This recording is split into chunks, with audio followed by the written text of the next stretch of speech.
Good evening. I'd like to call the village board meeting for the Village of Cary for March 18th, 2025 to order with roll call, please. Collier. Here. Dudak. Here. McAlpine. Here. Stefani. Here. Walworth is joining remotely. Weinhammer. Here. Koenig. I am here. And I will entertain a motion to allow trustee Rick Walworth to attend remotely due to a work commitment. So moved. Second. All in favor? Aye. Any opposed? Welcome, Rick. Would you please join us in the Pledge of Allegiance?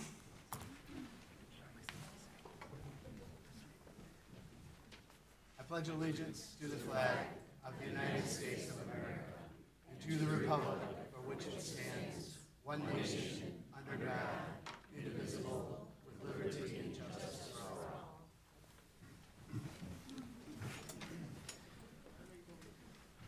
Hey, Brian, can you check was there anybody signed in? Now moving to the open forum where the public is invited to make an issue-oriented comment on any matter of public concern not otherwise on the agenda.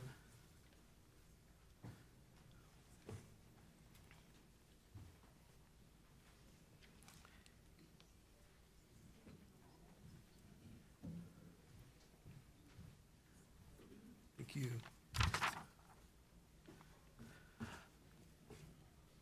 Are the people that have signed in, are they all related to the Maplewood discussion, or you're talking about something that's other than Maplewood?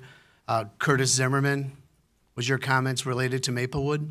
Yes. Michael, is it Tillis? Mills. Is it related to Maplewood? Definitely. Okay, we'll defer to when we get to that topic. Rick Brennan? Is it for Maplewood? No. Would you like to come up and address the board, please?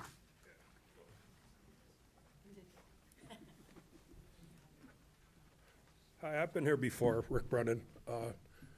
I'll be brief because I know you got a lot of them with Maplewood. I've talked about the Decker, Montana speeding. I've noticed you've been doing a lot of work. Looks like we're going to put in the lane narrowing stripes, what actually I think is ridiculous, to put in parking. I mean, you drive down 47 or 31, do you drive slower because cars are closer? No, it's not going to work. Stop signs are going to work. National Safety Council says minimal effect, street narrowing. According to your own study, stop signs will stop between 1,700 and 2,000 cars. And now people behind them are going to have to go slower. And I really don't know anyone that runs a stop sign at 40 miles an hour on a 25-mile-an-hour street. And one other point, the other day I was driving through town, stopped, and a police officer came by. I thought, I'm going to wave and say hi. He had solitaire on his computer. Talk about a distracted driver, a police officer from the town of Cary. And I think this is a problem that starts at the top. I think we've gotten complacent, and I think we need a change. So I hope you don't, a couple stop signs ain't going to kill it. And maybe put a stop sign before my house, which is actually the middle of Decker in Montana. Put it at the beginning of Montana. Put it at the beginning of Decker. Don't spend money unwisely just to appease one person. Think of the whole stretch of town there. Thank you. Thank you for your comments. Drew Nicholson. Okay. Dave Reitke. Okay. I think I'm throwing a couple things on my, is there anybody else that would like to address the village board on anything other than Maplewood? Other than Maplewood? Sure, come on up, please.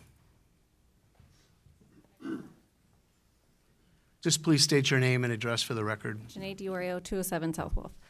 Will you be talking more about this 243 West Main Street development? Yes. In detail, not just consent agenda. The 240, that's on. West Main Street. It's on separate action. Okay, thank you. Anybody else? We'll go ahead and close open forum at 6:05. A couple things.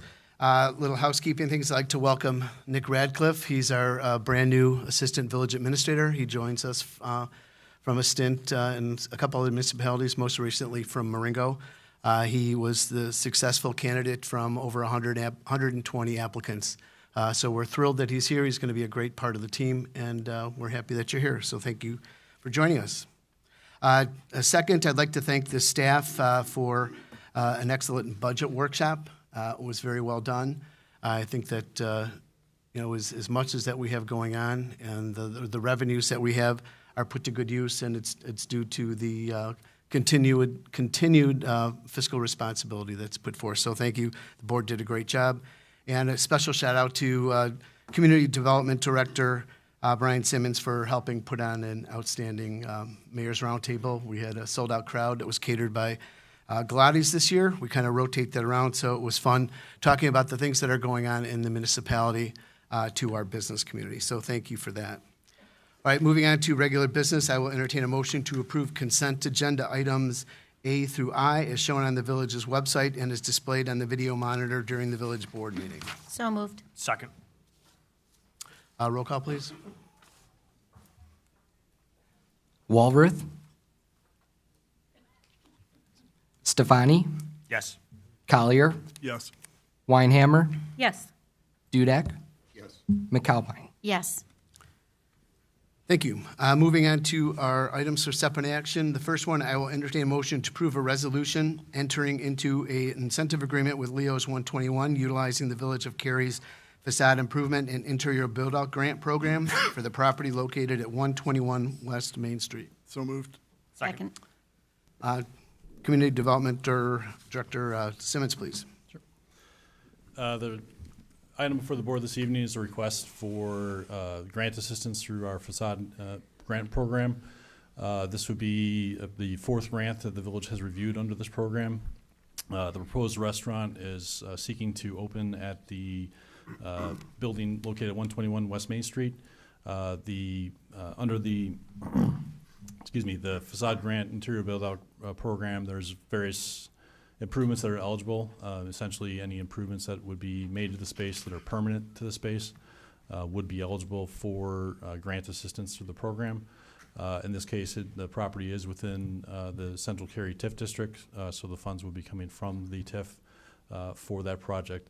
The petitioner is seeking approval of a grant for assistance with implementation of a second restroom in the space in order to provide a restaurant at that location. Per building codes, there's a requirement to have 2 accessible restrooms for the facility and the patrons that would be there. So those improvements are anticipated to cost around $19,000. The matching grant would be up to 50% of those costs as they would be below the $20,000 threshold. Happy to answer any questions you may have. The petitioner here as well can provide additional commentary on their concept as well. Any comments, questions from the board? I think it's great to have a new restaurant coming into the downtown area, so I think that's exciting. Yeah, the continued reinvestment is it's great. Anything else? Roll call, please. Dudek, Yes. Collier, Yes. Stefani, Yes. Weinhammer, Yes. McAlpine, Yes. Walworth. Trustee Warworth voted yes, and he's indicated via Teams that he appreciates Leo for opening another venue. Okay, thank you. Congratulations. Moving on to the next item, I will entertain a motion to approve a waiver of certain application requirements for the planned development application related to the School District 26 transportation development of a vacant property located north of the intersection of Three Oaks Road and Georgetown. So moved. Second. Mr. Simmons. Thank you, Mayor. The request this evening is related to a proposed development related to the site next to the Aldi property. Yeah, advance it. Under the village's Unified Development Ordinance, as the board's aware, there are provisions for planned developments within the community. Any site that is over 2 acres in size that is developed would require approval through a planned unit development process. As part of that process, applicants can submit a concept plan for discussion by the board and review, but also can submit for various application waivers as part of their formal petition that would eventually go through the village's zoning entitlement process. As part of the intergovernmental agreement with the Village of Cary and Cary Community Consolidated School District 26, this project would be furtherance of terms within that agreement for the relocation of the transportation center from the Maplewood School property to the subject site. And within the packet, the petitioner is requesting waivers for 5 specific items within the application process. Those include the traffic study, economic analysis study, environmental statement, village services demand analysis, the off-site utility plan, and the open house resident meeting requirements. Due to the location of the property not being directly adjacent to residential, the board has waived similar requests in the past for the open house requirement, as there's not subject properties within the 250-foot notice radius for that.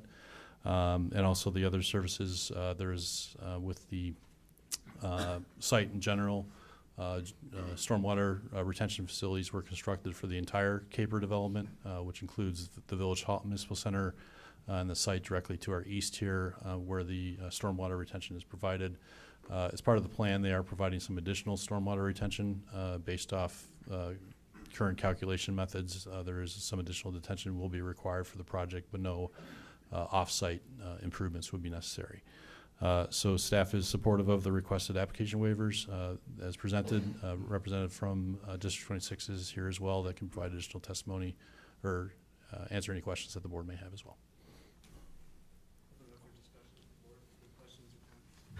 Open it up for discussion. Quick question. So is this this is the plan that they're hoping to go off of? The only reason why I asked is because originally I thought the discussion was potentially they were going to end up putting the district building in there as well, and I don't see any proposed down the line. The initial discussion we had with District 26 through the conceptual phase did incorporate planning for an administration building.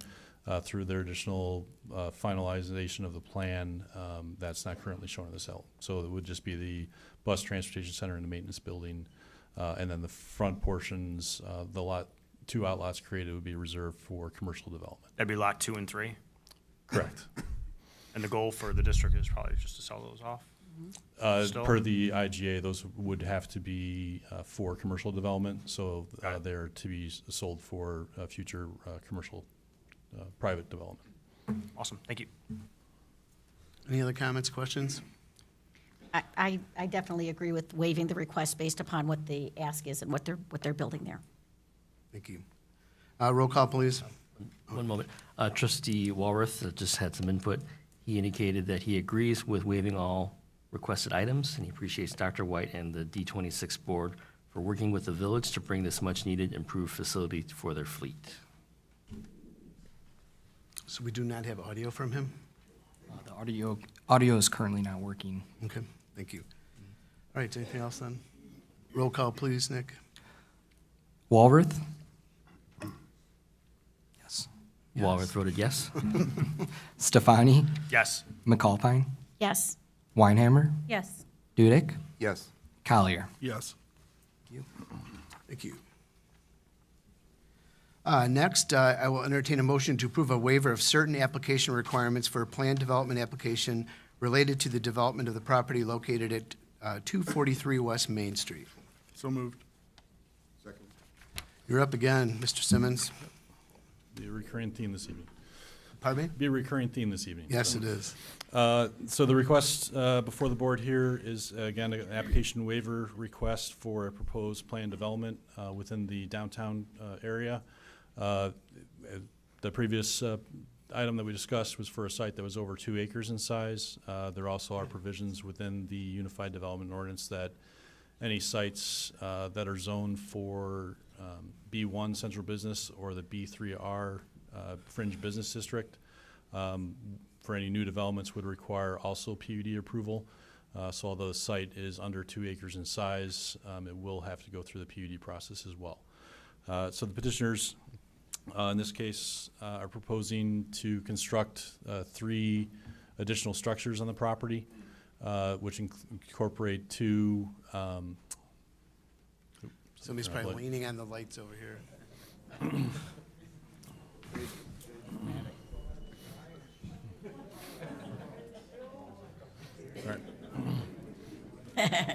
It's Ron. That was for dramatic effect. While we have a quick break, we have some chairs up here. Ladies, would you please come and sit down? You'll make me feel a little bit better. I don't like having people standing around. Is there anybody who would like, there's some chairs up here you can sit in?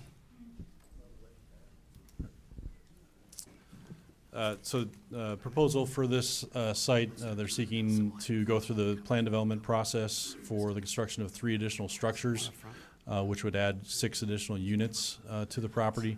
As proposed, the 3 structures would have different architectural styles that would match more turn-of-the-century architecture for the downtown area.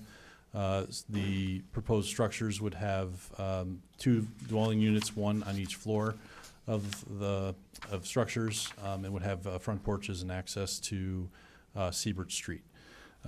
Within the proposed application waivers, the developers are seeking waivers for potentially 4 items, which would include the proposed covenants, easements, and other restrictions on the use of land, the village's services demand analysis, an off-site utility plan, and also a drainage plan for the property.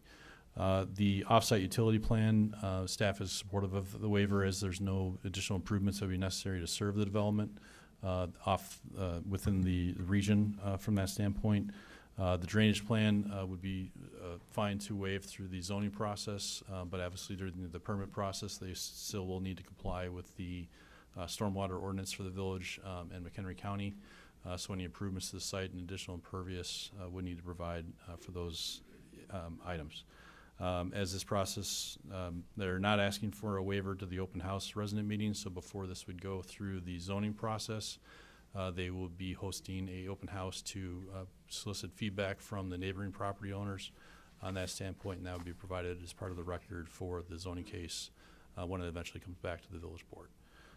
Staff is able to answer your questions you may have regarding the project, but developers here as well can provide additional testimony for their project. Is the developers here? Did you want to come up, please, and just introduce yourself to the team here? How's it going? Good. How are you? Didn't know I was. They're all here such for a you. packed house for it. They're all here for you. Now, Yeah, why don't you give us a little background, what your thought process is, how you came to the Village of Cary, and what your goal is?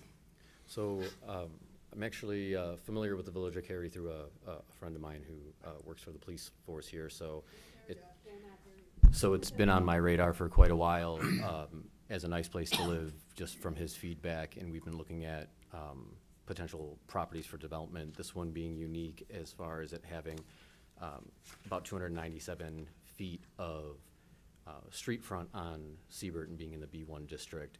We felt it was very conducive to adding units to it in a format that's conducive with the rest of the homes that are in the area, to keep the same feel going through each one of those units, not going too much, not packing in too many units on there to cause congestion or anything like that. Okay. Any questions for the developer? I did have a question. So when I read your presentation, so you're gonna have 3 buildings. Mm-hmm. Each building has 2 units. That's correct. Are they 2 units side by side, or are they 2 units? Based by the floor, so first floor, second floor unit. Okay. So 6 total units. Each unit is No, that's not correct. It's 3 total 3 units, units. 2. Okay. Inside each structure, there's 2 Got it. different residents. I would thank you for that. I do say that I like this design. It's very similar to that small community in Crystal Lake off of 3 Oaks Road, which I think is very quaint. So I like what you've done with it. Thank you. Thank you. Who else? I would agree with what Trustee Dudek's mentioned, that it does look like it fits in very nice there. I like the porch, I like the look. It looks great with where you're looking to put it. Our goal is to do it in a manner that it encourages more things like this for Cary and other similar communities. Mm-hmm. We've taken this idea in concept just for example, 3rd Street in Geneva, how they incorporate residential and commercial. This being in the business district kind of creates a similar situation of something that's close to downtown, walking distance downtown, increase a little bit of the density without going too far to help the area businesses be able to have more patrons, and just overall doing more projects like this will allow Cary to grow and do more things, is our view. Are these rentals or for sale? These are rentals, so they're all going to be underneath the same property, same pin. All of it's going to be cut together. It was requested when we were going through the design phases that it would be more desirable for everything to be under one unit. Will you be managing the properties, or would it be Yes. off yourself? No, that would, the management would continue through us, the maintenance, and then after completing the development project that's presented there, we would then turn focus on the existing property, or the existing structure that's there to improve that, to encourage more improvement going from that point being right on the edge of the business district down to downtown. Thank you. Do you have any other developments in the area? We don't have anything else that's in this area. Both I and my partner have been with a large builder, still are, that does about 117 homes a year. So we've done several communities through that. Those are the more traditional, just residential communities. This project we just saw is a little bit more unique, and it goes into our rental portfolio.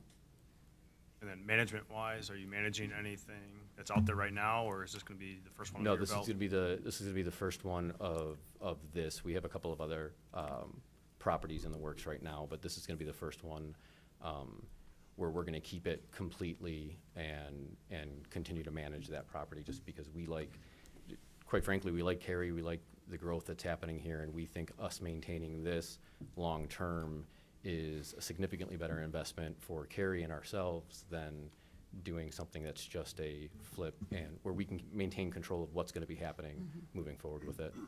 You and your partner, where are you guys out of? Campton Hills. That's all I have. Thanks. Anything else? Trustee Walworth had a comment. Trustee Waller's comments are, I am supportive of the project. Thank you for improving the existing structure while bringing attractive new rental options to Cary. Thank you. Janae, you had something that you wanted to say? Okay. Come on up. Just, you have to come up to the microphone, yeah. And I'll give the whole spiel about 3 minutes, so we're given 3 minutes here. Is this going to be like the schoolhouse where you guys really like it as like one, and then you jam-packed like 3 or 4 buildings onto it? Are you going to like bait and switch this one too? It really looks nice with 3, and then you're going to put 4 there at the next meeting? You can answer that.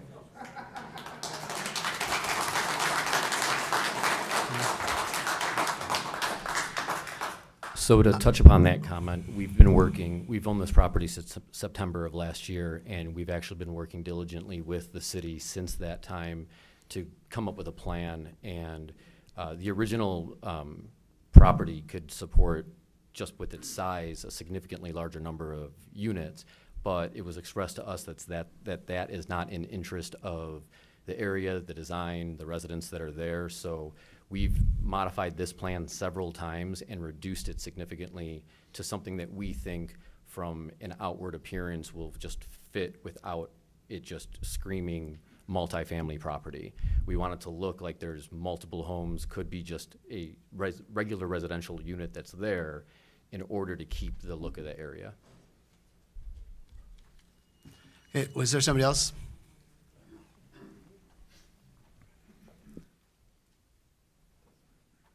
My name is Susan Myers. I live at 503 West Main Street, right directly across from the schoolhouse apartments.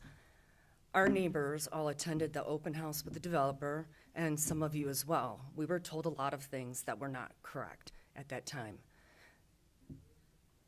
I mentioned the fact that the street, and this looks to be the similar size street, cannot accommodate parking on 2 sides. We were told that the apartment buildings would not be parking in the street, which they do. The street is 24 feet wide. I have called the village. I have called Public Works. We have emailed. We have put in the little requests online to at least have some sort of a stop sign there, and that has not been done. And I also want to say, again, we were told that these were luxury apartments, very highly requested, everyone wants them. It is 70% occupied, and that has been completed since October of 2024. I mean, I'm done being mad because it's right near me and supposedly us, our neighbors, we can't accept change. We can accept change, but that wasn't a reasonable change for us, and it really disrupted the area. When you were talking about a stop sign, where would you like a stop I sign? would like no parking signs. Can somebody pull up Athena and you can see the map? I don't think we're going to go there right now. So on the Okay. schoolhouse apartments you're The talking about. schoolhouse apartments, I live on the other side. I live at the corner of West Main and South School. We have 3 driveways of single-family residences that utilize this street. Now we have extra from the apartment buildings. We have their guests. We have their guests cramming up the street. We have buses flying down the road. All I'm asking, if people are parked in the street, that becomes a hazard for oncoming traffic. And I have requested this so many times. And I also want to say I had emailed someone at the village, and my email was forwarded to Brian Simmons and John Fitch about the lights that illuminate from that building. It's ridiculous. I can't even sit outside in my backyard. I feel like I live next to a gas station. All right, we'll take a look at that. Thank you for bringing it to our attention. Well, please, I wish somebody would please take a look at that. Thank you. Good luck on your project. Want me to touch upon that? Pardon me? Can you Would you like address me to touch parking? upon that? Yeah, can you talk about parking that you've Yeah, got there? so that's something that we've That's also a gone back concern. and forth with the city a lot in order to create this concept. The main discussion is to be keeping the parking off of the city and to maintain the residential feel. So I'm new to Cary, but I just had a discussion with someone in the audience about how I would agree that the look of the schoolhouse apartments is more of a multifamily, commercial, you're next to more of a parking lot. The goal of how we accomplish this is we're trying to do something that blends with the community. Being that I've been with the current developer that is my other portion of work, I've dealt with a lot of going into communities and being the new, person disturbing everything that's there. The home that I built for myself was on a home site that's been open since all of time, and neighbors had been there 50, 70 years all around me. So being able to blend into the neighborhood and take those comments in, that's why we did not ask to waive the community open house, because we do want feedback of what we're doing, the lighting that's on, the buildings and the homes, and it's also why we're going with a more residential look, because we want it to be that residential feel and not cause the aggravation that was just discussed. But this is a step up from what it looks like right now. It's not that attractive currently. I'm well aware of that. So we appreciate what you're doing on here. And a majority of your parking is going to be maintained on your private property. So far, we're looking for 100% of it to be on the property, barring, normal times when somebody might park on the street, but we don't want we don't want to fill this in and have it look like city parking. We're not looking to cram in a bunch of houses without it. And, to that, most of the revisions that we've been doing have been to figure out how we can have parking, and not just crammed parking, but good parking that looks good in the area to accomplish our overall goal. And I'm hoping that after we accomplish this project and we bring up the next project we'd love to do with Cary, as we further develop, that we're met with homeowners from around here that would come and speak on our behalf based on how well we executed it. Yeah, appreciate that. Any other comments from the board? Are there garages on these? There are no garages on these. So where is all the parking? So If you'll you have- look on the yellow on there's 2 parking lots on this property. So 10 parking spots? If you're gonna address the board, you have got to come up to the microphone, state your name. You get one shot at it. So if you'd like to come up and talk, please feel free. I do. I wasn't even aware of this. That's my home, right there on Charlotte Court, second one.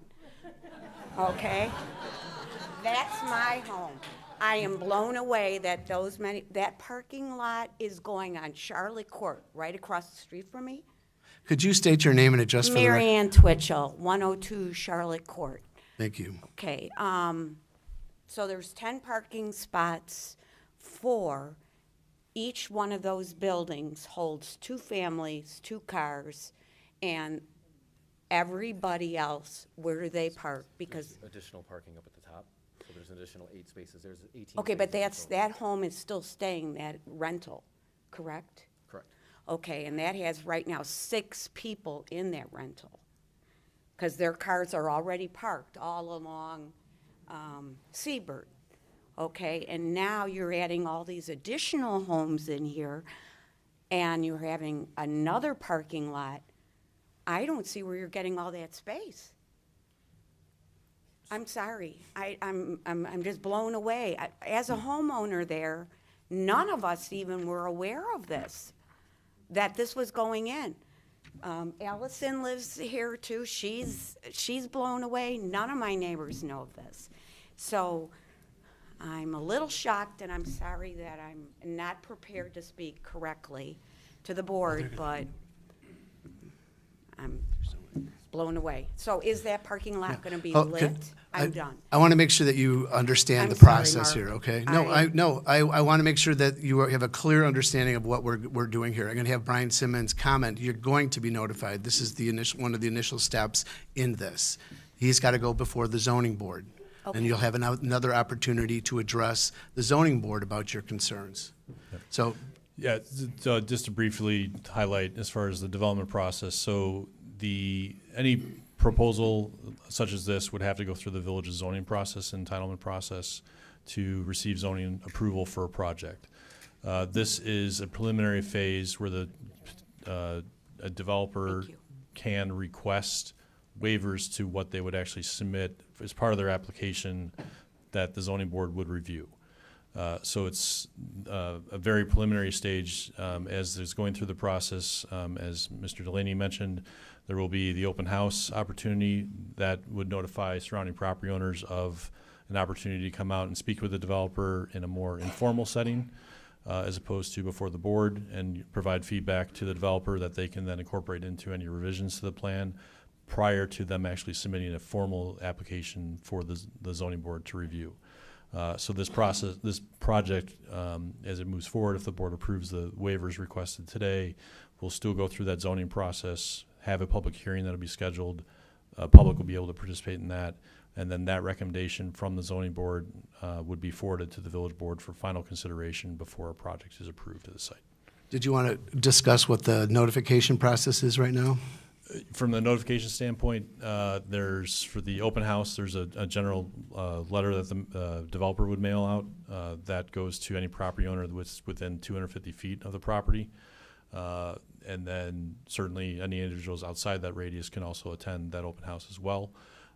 When it goes to the public hearing process for the zoning board, again, notifications are mailed related to that within a 250-foot radius.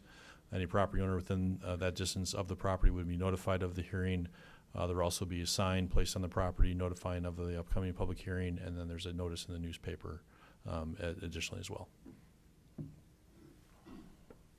Any other questions from the board, or anybody from the if you'd like to come up and state your name and address?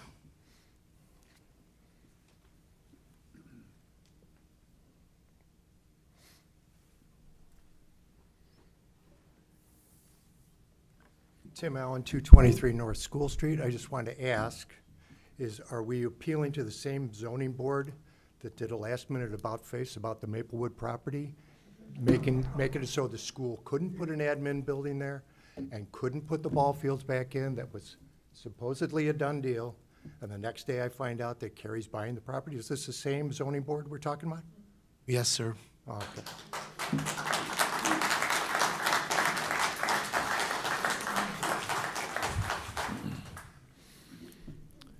I do understand when new development comes in, the frustration that comes with it. That's not something that we are hiding from at all in this process. As Brian mentioned, we are still in the early phases of making sure that everything works and is conducive with the neighborhood, as also with keeping residents happy with what we're doing around there. So that being said, on this project, we are welcoming people to the open house. We're, 250 feet or closer, if you want to come and discuss how we can do this that isn't offensive to the neighboring properties. We're definitely open to hearing these things because, quite frankly, it's proven with today that if you upset Carrie, you guys come out in force. And every time we do a project, would rather be met with excitement that we're doing something rather than concern that we're not executing what we promised. So that's something that I think is very specific, and at this time and throughout the process, if anybody wants to reach out to us or ask any questions, we are open to it. I would encourage most of that to happen at the open house so we can be more, open with it and have more open discussion where we can address things that maybe other people haven't thought about. The more eyes that we can get on this project, it just guarantees that when it gets executed, that it would come out with everybody as happy as they can be. Thank you for those comments. Anything else from the board? Roll call, please. Stefani, Yes. Collier, Yes. McAlpine, Yes. Weinhammer, Yes. Walrath, Walrath voted yes. Dudek. Yes. Thank you. Thank you. Congratulations. Thank See you. you at zoning. Our last item on the agenda is I will entertain a motion to approve a resolution approving the execution of a preliminary development agreement with Cordigan, Clark and Associates and JM Developers LLC for proposed residential development of the site commonly referred to as the Maplewood School property. So moved. Second. Thank you. Before we get started on this, staff will give a presentation as well as the developer. I want to make sure that everybody has time to address the board with your concerns or your comments, and we will do that in an orderly fashion. In order for us to do this, you're going to be allotted 3 minutes. Each person will be given 3 minutes for yourself. You can't pass yours to anybody else. It's clearly stated in our public policy. So we want to make sure we will have a timer. We've put a timer on here so that we can make sure that everybody is heard. And we give everybody the option to tell us what you're thinking about. And if you feel compelled to just reiterate what was just said and you want to put it on the record with your name, please come up and state your name, say I agreed with what was just said. This is all recorded. It's part of our public policy. We will make sure that every single person is heard. I will, at the end of it, I will ask anybody else, if anybody else has anything they want to say. Once we close the public comment, we'll close the public comment. So I want you to think about, during these presentations, some of the questions that you may have. And I want to, if I said this once, I've said it 1,000 times. This is a preliminary agreement. Nothing is being decided about what exactly is going to be happening on this property. We are just in the beginning stages of trying to negotiate something. What you see and what is being proposed right now could be what happens there, or it can't. I would imagine a lot of it's going to be changing to better for what the community is looking for. But we have to proven an agreement for the board and the village to enter into negotiations with the developer. This is super early in the process. There's going to be many meetings, public hearings. There's going to be at village board meetings. There's going to be community involvement and community engagement. You will have an opportunity to see things as things progress. So with that, I will turn it over to Community Director Brian Simmons again. Thank It's you, your Mayor. show. Thank you, Mayor. For this evening, we'll kind of give a bit of an overview for the history of the property, kind of background for how we got to where we're at as of today. With that, we'll also go into the land use policy guidelines that we have within the village and the comprehensive plan, the downtown plan, as far as what speaks towards the property. Highlight a couple of prior development concepts that were reviewed for the site, and then go through the current process that we're in today as far as getting to the development agreement. So the only actionable item, as the mayor mentioned this evening, is to approve the resolution for the pre-development agreement. The project is not under review at this point. It's just to enter into the agreement, a pre-development agreement with the development team for this property to allow them to do their due diligence related to potential development of the site. Brief history prior to the school closing, as much of the community is probably aware, This property was part of the original corporate limits of the Village of Cary when the village incorporated back in the 1890s. The gymnasium was first constructed on the site back in 1929 when the school was located over on Main Street. And development occurred around the property from that time period forward. Classrooms were actually added to the property in the 1940s, and the Frankie subdivision began additions to the Village of Cary to the south of the property at that same time period. In 1950, the plan that's shown there, the property had been platted potentially for development in addition to the village. That did not go forward as eventually the school district purchased the entire property. But the Frankie subdivision then completed development around that development in the 60s and late 70s. The bus storage facility was constructed on the property in the mid-70s, and then the Maplewood School was again added to in 1989 for additional classrooms at that time period. And then obviously it operated as a school for several years before it eventually closed in 2010. Since 2010, there's been various efforts related to the property, both from the school district's perspective and the village's standpoint, to determine the future use of the site. I won't go through everything on the slide here, but there was a lot of history as far as back and forth with different agreements or reviews that were performed for potential development of the property. The property was under contract 3 times with private developers for potential redevelopment as well. And those were all presented to the village at a conceptual stage before those agreements eventually terminated. There also were provisions where the village had various discussions with the school district at times for, from prior boards, potential purchasing the property for private development as well. With the last year, most recent updates, obviously the school district presented a proposal for redeveloping the transportation center on the property. That included a code change request that was not eventually supported by the board, which then led us into additional discussions with the district from the village's standpoint, and where intergovernmental agreement was executed between the 2 parties for the eventual transfer of the property's ownership.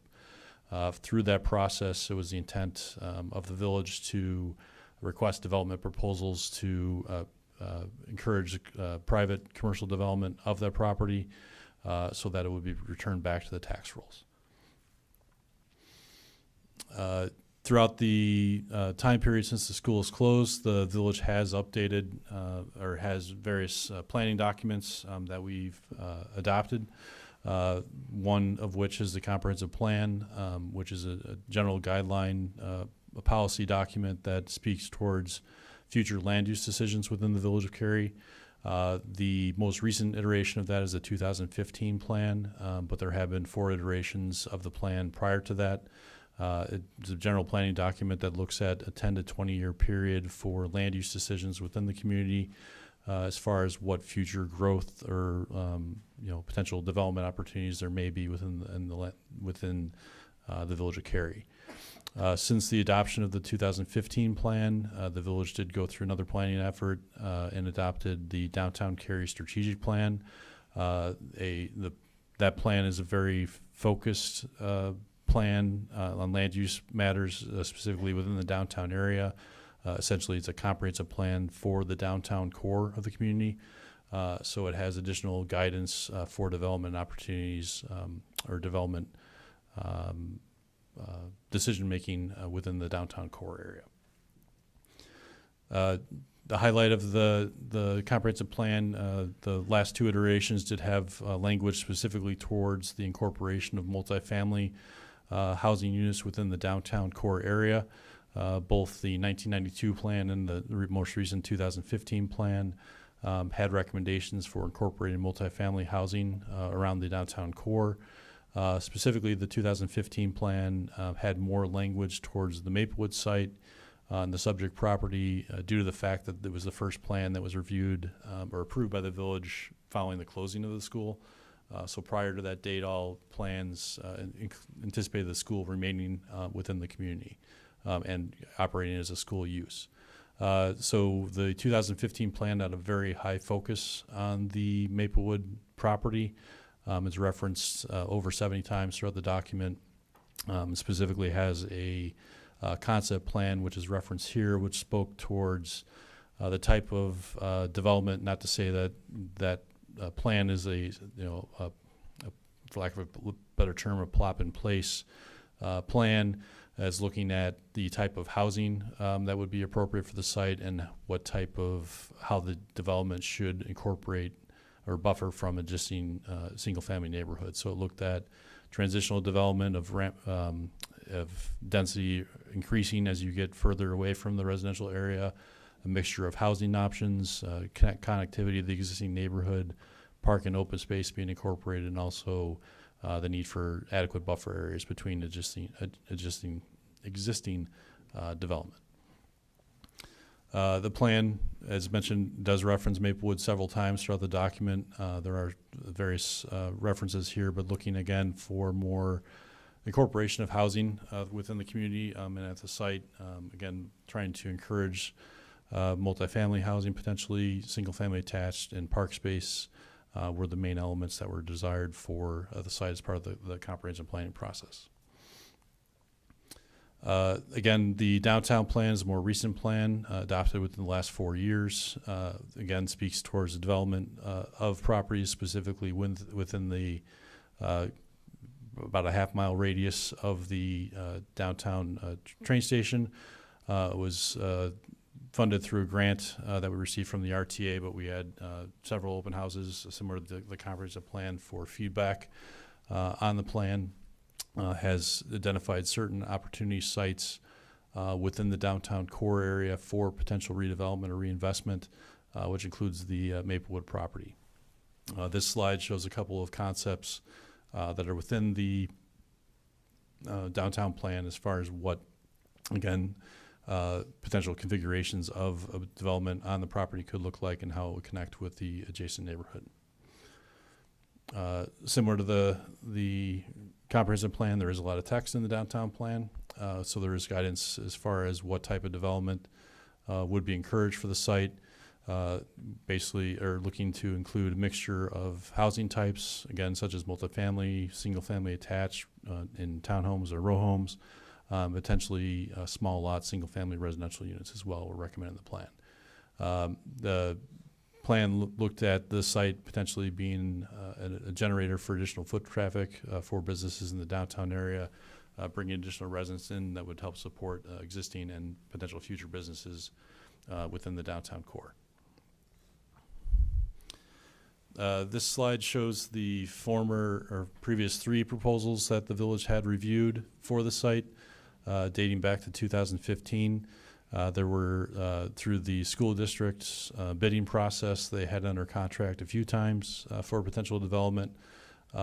In 2015, residential development of all rental apartments was proposed. 2017 had a mixture of both multifamily and a single-family attached for sale units. And in 2021, a fully rental proposal was presented. In each one of those cases, or in the last 2 cases, there was some discussion before the board at the conceptual level. There was some feedback provided to the developers, specifically related to the access road was a desire on the northern end of the property. Ultimately, no formal zoning petitions were submitted for any of these projects, with the developers terminating their agreements with the district before pursuing the project. More recently, the school district did propose to redevelop the transportation center of the property, and they went through the zoning process over a year ago for a proposed text amendment that would change the terms of the code to allow bus transportation centers as a permitted use or conditional use within all the R2 zoning district. The village board reviewed that and did not ultimately approve the request, as it would have applicability to other properties across the village and not just a specific site. So that project did not move forward. As part of that decision, the village was able to or have additional discussions with the school district regarding the property and the potential finding appropriate locations for the transportation center elsewhere within the community. And as a result of those discussions, we're able to come to an agreement with School District 26 for an intergovernmental agreement to relocate the transportation center to another property within the village, as we already discussed earlier this evening. As part of that agreement, the village had provided assistance through the village's TIF district, the Central Cary TIF, to assist with that relocation effort. So that total TIF assistance was about $5.5 million, which included $2.75 million for the compensation for the acquisition of the property in Maplewood, which was the previous contract that the school district had for the site. But then additional expenses to offset the costs for relocation of the transportation center. So the other costs included the demolition and remediation costs that the school district had already incurred at Maplewood of the tune of $375,000, and then also funds to acquire the site next to the Aldi, $1.1 million, and then also additional $1.2 million to offset the costs of constructing a new facility at that property. Through the agreement, it was the intent of the village to commercially develop the property at Maplewood, as indicated within the IGA, to increase the tax base of the village. So following the approval of the intergovernmental agreement, the village did move forward with distributing an RFP to the development community for the site. And as mentioned, this is a site plan for the proposed relocation center for the transportation center.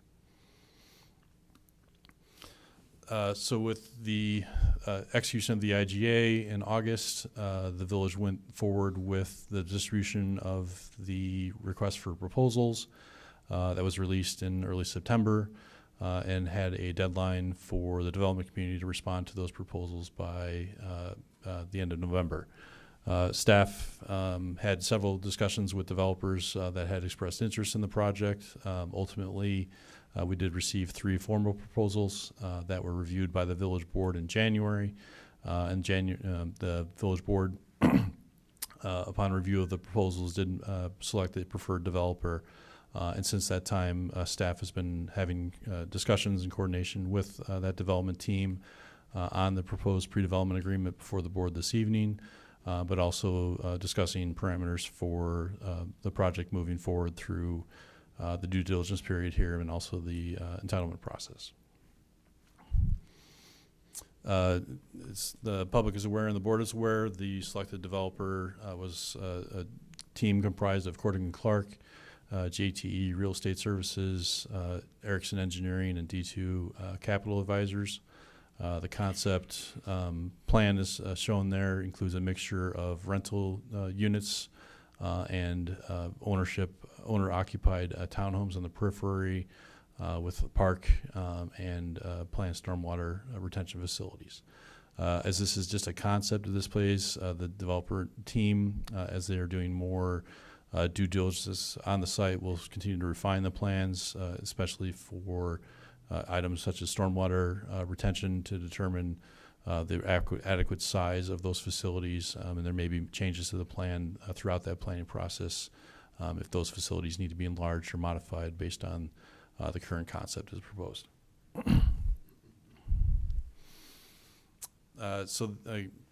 Again, to bring us to where we're at this evening, the proposed preliminary development agreement will enter into a partnership or agreement with the development team to review the property, allow them to do their due diligence on the site, specifically performing items such as soil boring investigation, engineering analysis to determine what feasibility the site has for development, do more refinement of their site planning efforts.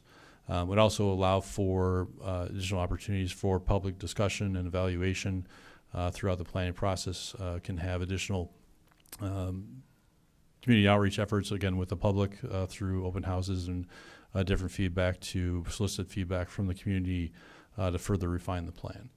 And then throughout that time period as well would allow for the village and the development team to negotiate on a formal redevelopment agreement that would be brought back to the village board at a future date for consideration. And essentially, from this time forward, going forward, there'd be opportunities for public outreach or opportunities for participation in the process. The village will work with the development team through our outreach efforts, as mentioned on the slide here, as far as utilizing Textcaster, the existing monument sign on the property, or other efforts to schedule meetings and get information out as far as what activities are taking place on the development, with the intent or potential for a final redevelopment agreement after the 150 days, or potential, if extended, be brought back before the board by this fall of 25, and then the process would go through the zoning entitlement process from there for potential zoning approval on a proposed development.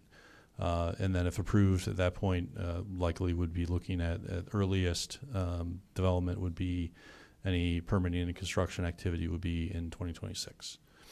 The development team is here this evening as well, can provide additional feedback as far as their interest in the site. As the agreement before you this evening, there's a slight modification from what was originally provided to the board from Friday. It was a modification from the development team.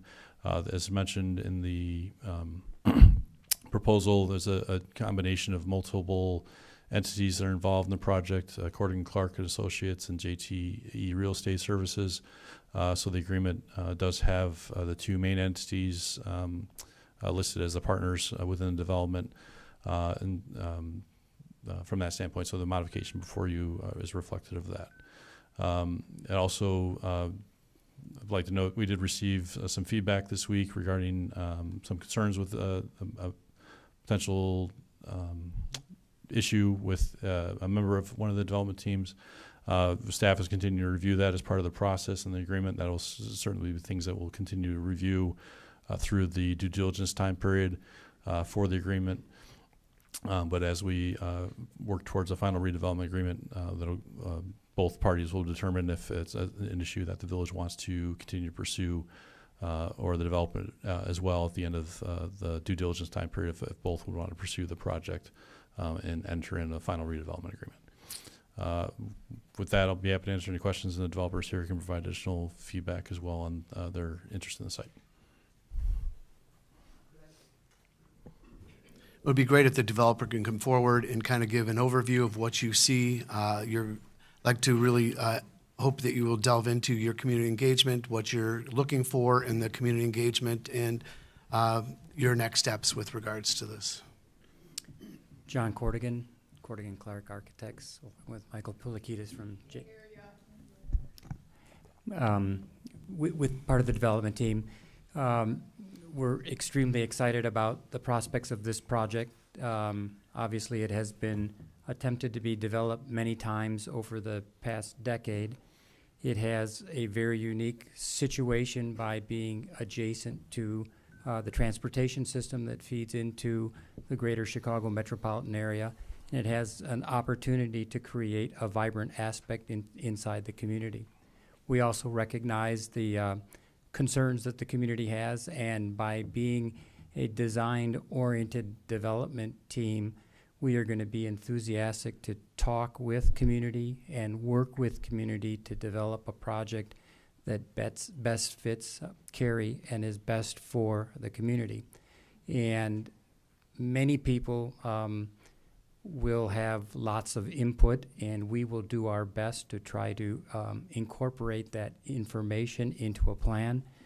But we will work as a team with the community, with the village, to create what is best for Cary, Illinois.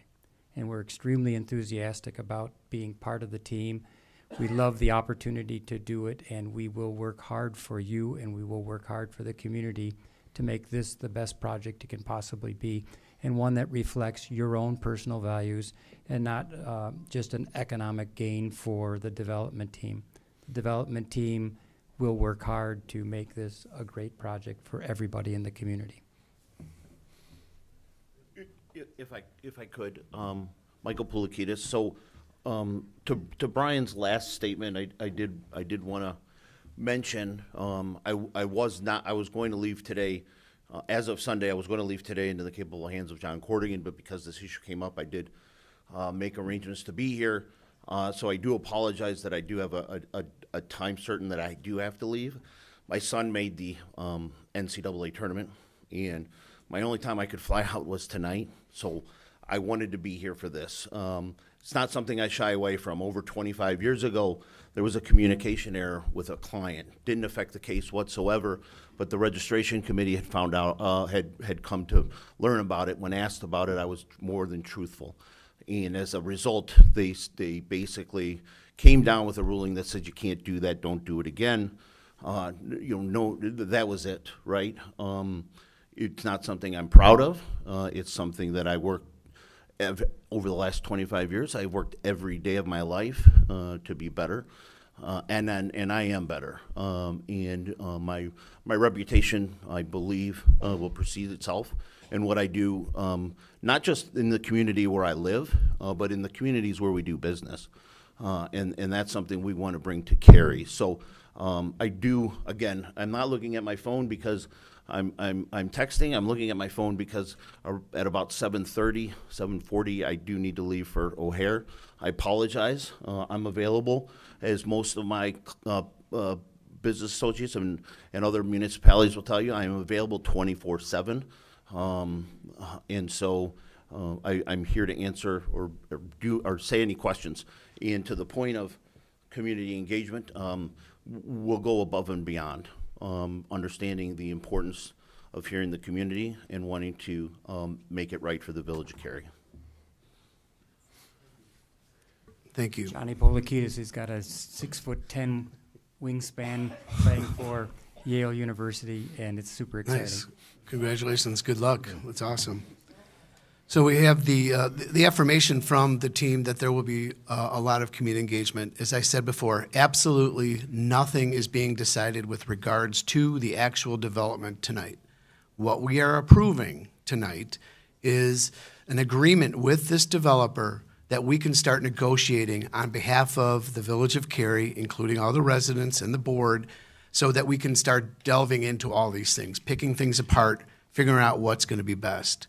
So tonight, what we are looking for is people to understand that it's part of the process, super early in the process, but we're here, we want to understand what you guys you're looking for. They're going to take back your feedback and start the process right now. Again, nothing has been decided.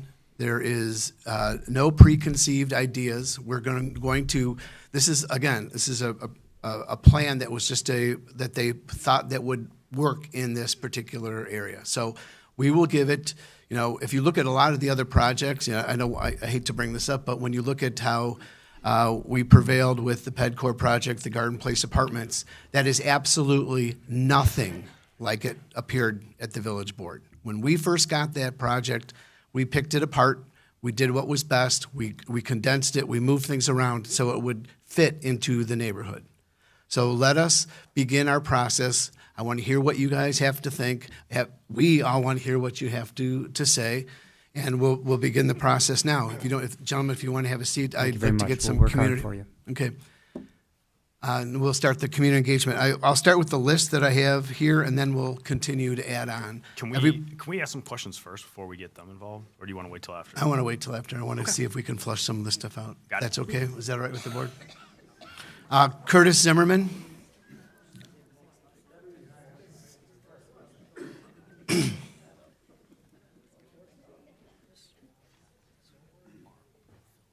This far? Oh. If you notice, there's a screen above that says 3 minutes. You'll note that the car. We're trying to be fair. We get called out on it. We let somebody talk 4 minutes. We let somebody talk 2. So we're just trying to be fair. There's a lot of people here. I want to make sure that we give everybody an opportunity to be heard. So please go ahead, Mr. Zimmerman. Kurt Zimmerman, 641 Norman Drive. The biggest complaint I have about the proposal is the density. It's way too dense. There's way too many buildings and way too many people being crammed into that property. The developer that's here for the 243 West Main Street has a much better idea of what we would like to see in the neighborhood because it fits the neighborhood, but at the same time, the 5-story apartment buildings are just, they're a deal breaker. And a lot of the dissent you're hearing is from people who don't trust what's going on. Nothing's happening, nothing's moving forward, nothing's going to happen without your input, but yet at the same time, it is happening and it is moving forward. There's lots of input, but it's just not being listened to. It's falling on deaf ears. So if the private ownership townhouses is something that we would be able to get behind a little bit more, the giant apartment buildings, definitely not. Too much density, not enough parking, all kinds of other issues in the neighborhood with that. So it's not that we're opposed to any development, it's that this is far short. And you're saying nothing's written in stone, nothing's done, and we can always change our minds. It would be easier and cheaper to change our minds earlier rather than waiting until we have so much invested in this that, oh, well, now we can't back out because we have too much invested in it. That's an argument we don't want to hear, and that would be irresponsible. So this is why we're asking that our voices be heard now. And there's a lot of tittering and stuff going on out here because, quite frankly, there's a lot of distrust between the community and the board.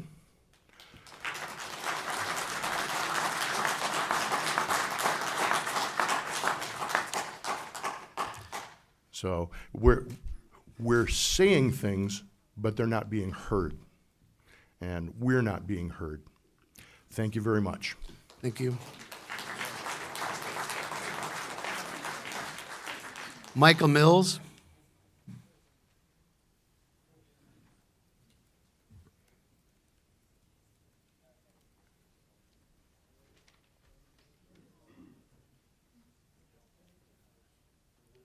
My name is Michael Mills. My address is 538 Arthur Drive, right here in town.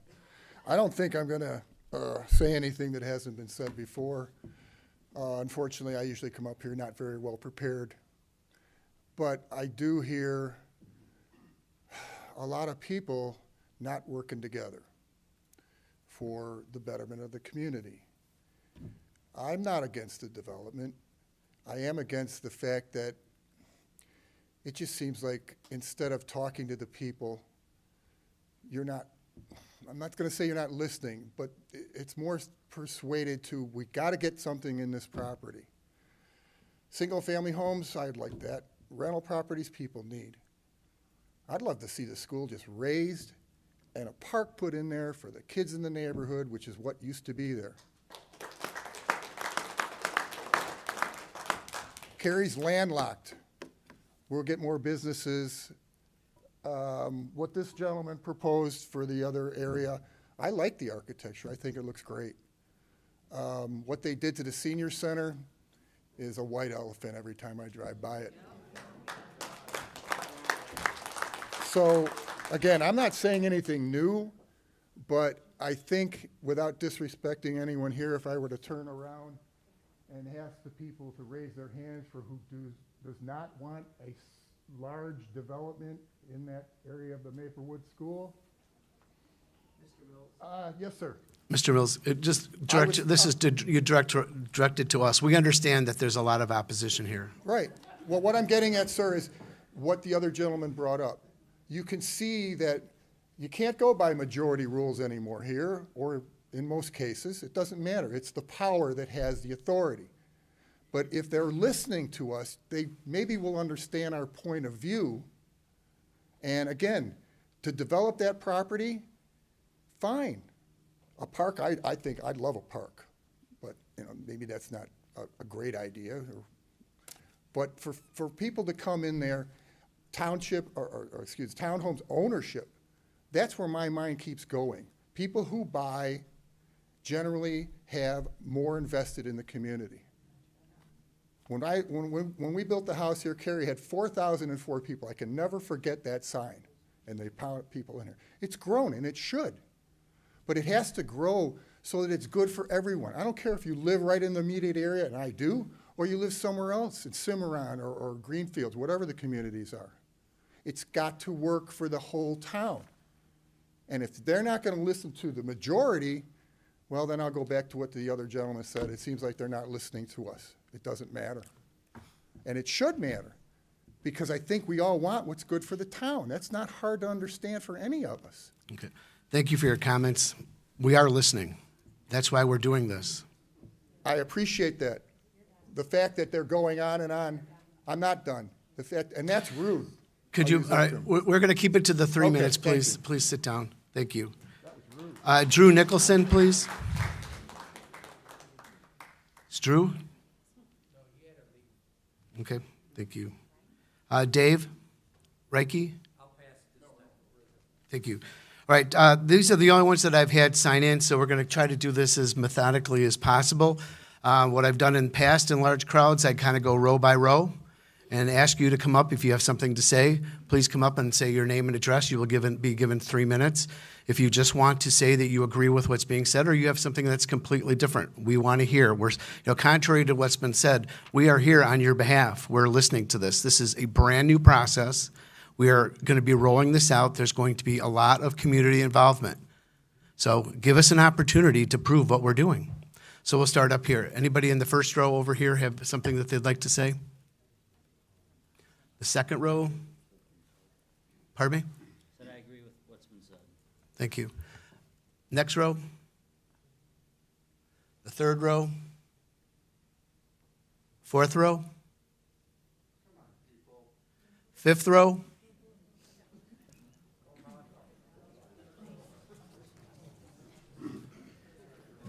Hello, 239 North School Street. I just want to say I went to a zoning board last week, and they didn't even let you speak to anybody. They didn't let you speak at all. There's no place on the agenda to speak, and there was a builder there. I wonder who it was. But anyway, he was wanting to change the zoning across the street, and I'd say within 40 seconds, it was changed and done. I would just like to know that means that, this is going to all change in 40 seconds, and our neighborhood will be ruined forever. Thank you.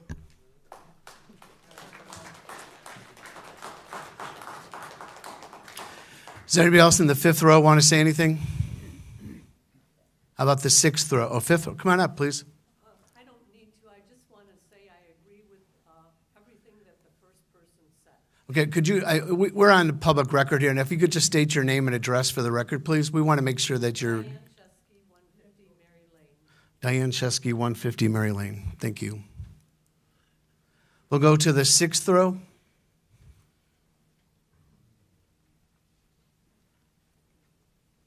Hi, Chris Nagoda, 1370 Mulberry Lane. And I would just like to say that the diagram, the plan looks horrendous to me. Absolutely awful. Almost like dormitories, way too dense. And I'd like to know, where in Cary do we have 5-story buildings, housing units? We don't. Unless somebody can tell me where we do. I've never seen any, and I've been here 20-some years. Anyways, way too dense of a project. And you had stated that you want this to be able to bring more traffic to downtown, more people to the downtown businesses. Well, when I've been downtown, the businesses all seem pretty busy. The only problem is there's not a lot of parking. So if you want to bring all these people in to, go to these downtown businesses, where are they all going to park?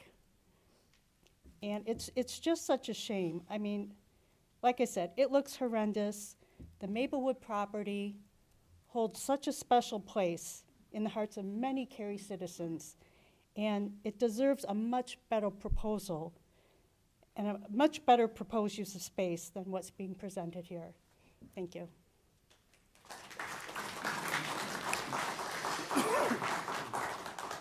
Is there anybody in the next row? So it would be the 8th row that's back there. Nobody? We'll come up here in the first row on this side. Are you? There's more than 8 rows. Okay.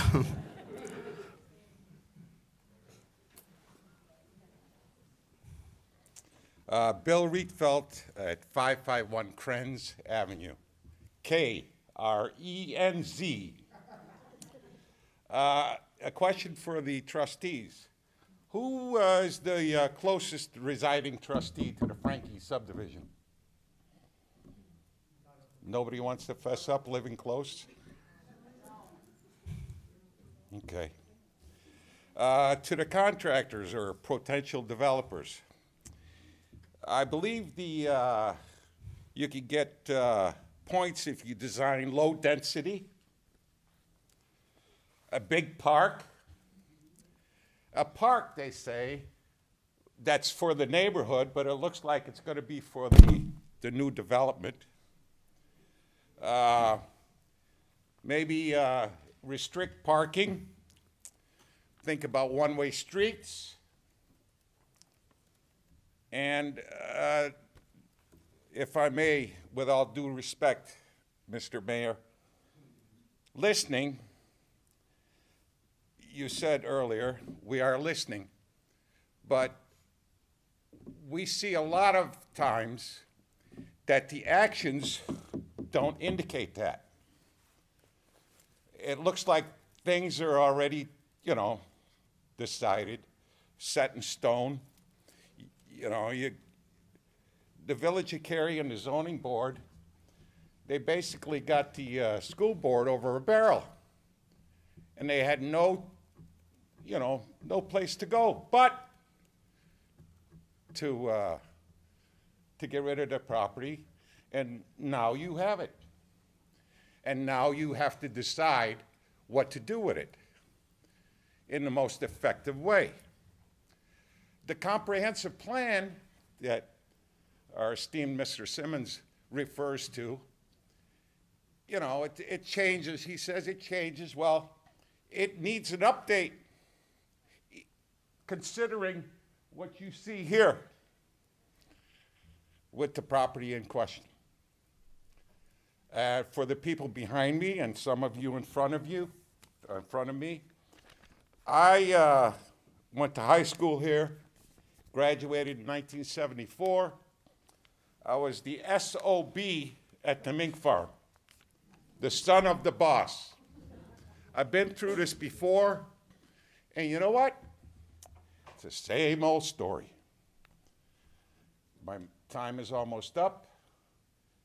I thank you, and with respect, I said it before, think about the people there.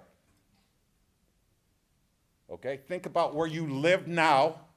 Imagine a vacant property of that size, and then put in what the developer is proposing. That's Thank all you. I got.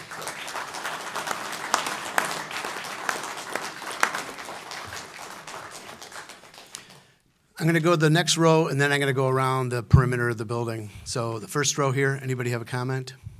John Jensen, 587. Could you come up to the microphone, please? John Jensen, 587 Norman Drive.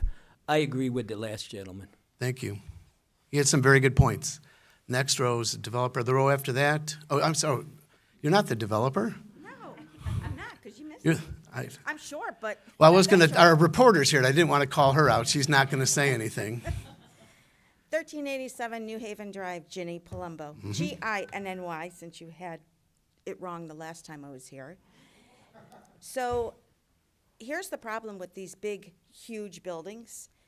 New Haven Drive, we have the apartments that Crystal Lake built. Do you know that all those lights go right into everybody's building?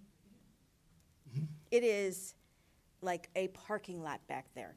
So all the people that had thought that they were going to get this beautiful tree line now have a parking lot with light shining into their windows. Not a good look. And when you're going to have that big of a apartment building, you're going to have those big lights. Something to think about. Yep, great point. We will consider that. Thank you. And a question, where the Cary buses are going, is that Cary District? Yes. It is Cary District. Okay, I'll check. Because I'm in Crystal Lake, so I'm right over there. We'll go to the next row, please. Nobody? Sir? Ken Brown, 537 Arthur Drive. You want, if I'm doing my math right, 200 rental units, 58 townhome units. Most people today have 2 vehicles. That's 516 extra vehicles to filter through our neighborhood. Anyone in our neighborhood now pretty much avoids trying to head out West Main Street over the railroad tracks when the trains come in. I mean, that backs up all the way to the butcher shop every night, every morning. Traffic will take the path of least resistance. That little road that you guys want to build out to Cary Algonquin, either you're going to put a light there, or now I'm hearing about a roundabout. No roundabout. Okay, and you're going to put a light. Yes. You put a light, you can't have the light, would have to go south of the fire department, correct? Yeah, yes. For the fire department to get access. Now traffic's going to back up. How does anyone get out of Norman Drive? You're basically going to close that street, that access down completely. And again, traffic will take a path of least resistance. That means they're all going to come up Krenz, or they're going to head out the West Main Street and head north. That's 516 more vehicles moving around our neighborhood. Okay, that's one of the qualifications that we have when we work with this. We have, through our zoning and our codes and our ordinances, you have to provide it'd be different parking. if you had direct access to 14, but we do not. You're trying Those to are squeeze very all valid this points. inside our little neighborhood. Very valid points. Not And going to work. It'll be all flushed out, sir. I guarantee it.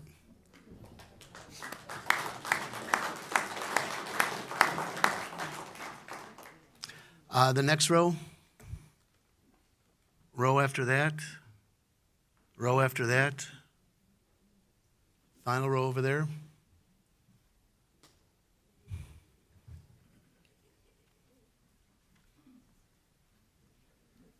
Hi, I'm Kristen Fadden, 26 North Prairie Street. So I live right across on the corner.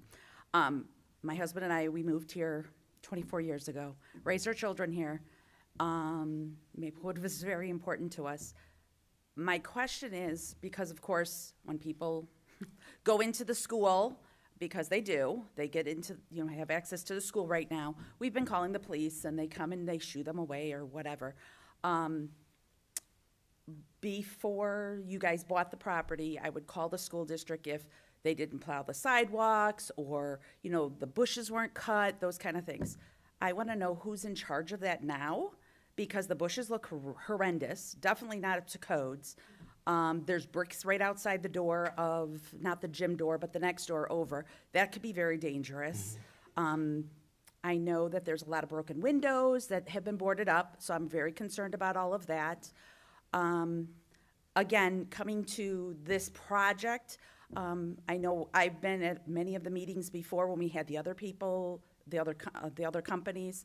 One of the things that even the trustees at the time said about density, that was one of the things that kind of eliminated some of the other ones.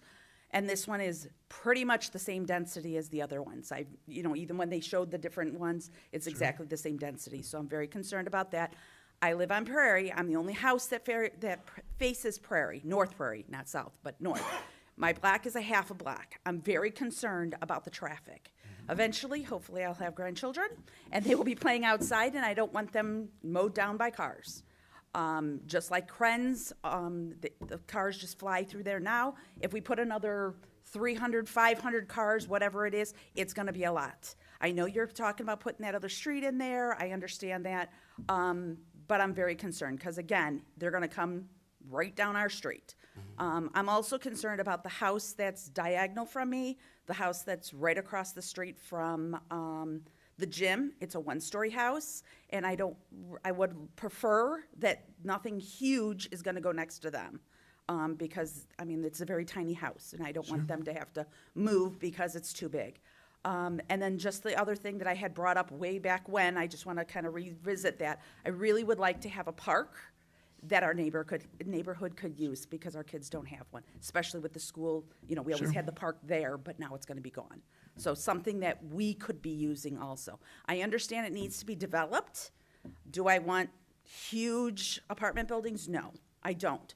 I understand it has to be developed. I just hope that you guys listen to the residents that live there. We're very small, little tiny, I mean, we used to pass out bags for the food drive and all that, and it's like 200 and something houses in there, and now we're gonna put over 300 units in there. It's doubling our area, so.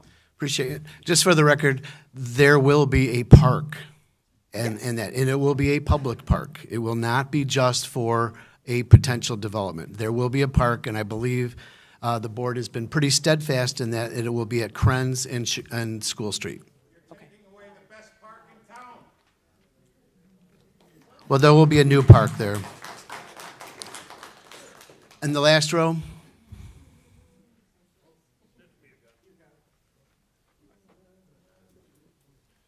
Hi, Rick Brennan, 804 Montana Drive.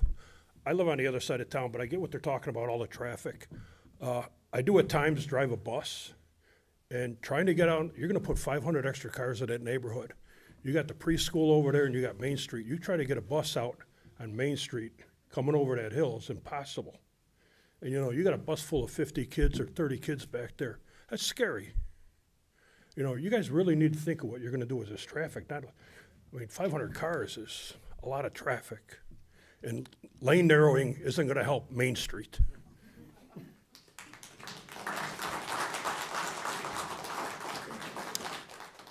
Is there another row behind him? Is there somebody else that wants to?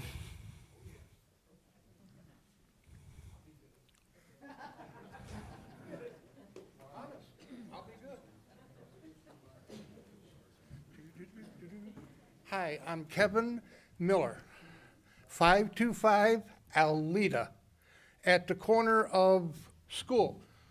Stop signs right in my front yard. It's not towards you, it's more towards these fine gentlemen.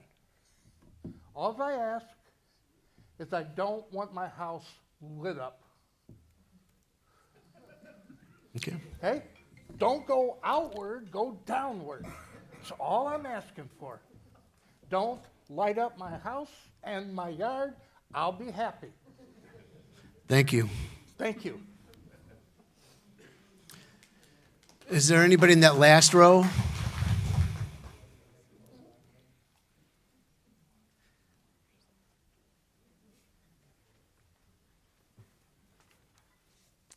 Hello, Elaine Bailey, 212 Mary Lane. I'd like to thank you, Brian, for responding, bringing up my email here. I do find it a shame that nobody did respond to my email at all. So I will be bringing that up here because I do believe all of your constituents need to know about this too. So an email I wrote to the village yesterday was about asking them that our liaison group and many citizens of the village have asked numerous times why the village is picking Cordigan Clark.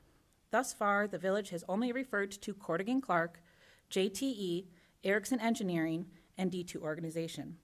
While reviewing the upcoming agenda for today's meeting, the developer is now referred to as JM Developers, LLC. After researching JM Developers, LLC, we have additional questions and concerns. Who is JM Developers, LLC, and what is their role in this agreement? Does the village know who they are going into business with? Is the village concerned about past indiscretions of executive management in these companies?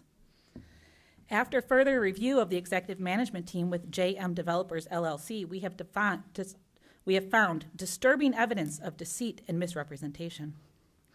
The individual in question has been formally censured by the ARDC of the Supreme Court of Illinois for regards acts of misrepresentation towards clients and contractual obligations by providing fictitious court orders and orchestrating concealment of their neglect. These misrepresentations were specifically in a real estate setting, which is further increasing our concern. The citizens of Cary have been misrepresented and unheard by our mayor and trustees. Knowing the village is going into business with deceitful individuals, in addition to concealing the name of said company up until this point, is highly suspicious. We as citizens are quite perturbed as the deceit appears to be carefully planned and indicating a deliberate lack of transparency from the village. In all previous discussions of this topic, the village has represented themselves as acting transparently. However, it is now clear that this was a performance enacted to feign care for citizens' concerns while continually moving in the direction of their initial agenda. Unless the village can provide significant reasoning for going into business with a morally questionable company, the faith of and feasibility and safety of this project seems to be in jeopardy, which begs the question, if this was so poorly researched by all of you and planned, why are we going ahead with it in the first place? Thank you.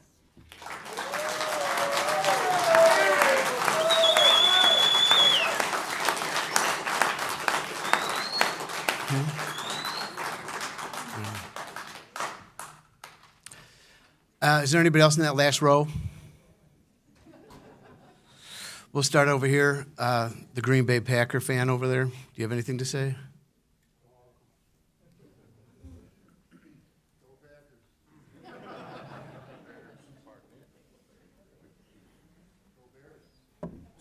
Daniel Gibbons, 558 Krenz. I'm certainly trying to bring down the average age of speakers here tonight. I live across the street from Bill in the red flannel. Certainly agree with a lot of what he had to say, and I certainly believe that a park is what's best for the neighborhood. I think the density of the residents and the cars would certainly hurt, but I think the density would also hurt the school district. I think my wife, who's not able to be here, she had to go home to grad school. School district feels underpaid and overworked, understaffed maybe. In the recent referendum on the presidential election ballot, voted yes to raise the salary of superintendents and other members of the board, but it doesn't give me a lot of faith that the school district will be supported with what I assume is we're targeting young families like myself, to come rent these properties. And I agree now as a homeowner that people who own their homes want to invest more in the community and give back to the community more compared to renters.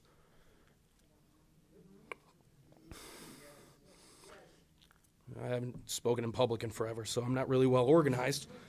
I just feel like the advertisement with the development would be to, the same way that I was attracted to the neighborhood, attract people to a small, quiet area that's still a suburb that has the positives of a suburban area like good restaurants and a train, but the development itself would completely tarnish the neighborhood's ability to remain small and quaint and quiet, which I think is, a big attraction. It was to me.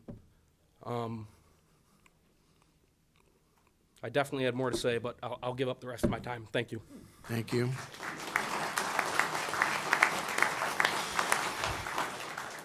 I do apologize, Mayor. I do have to leave. Yep, thank you. I'm available at any time, and then John and Mike will be here. Okay? Thank you very much. Thank you. I will continue on down the line over here to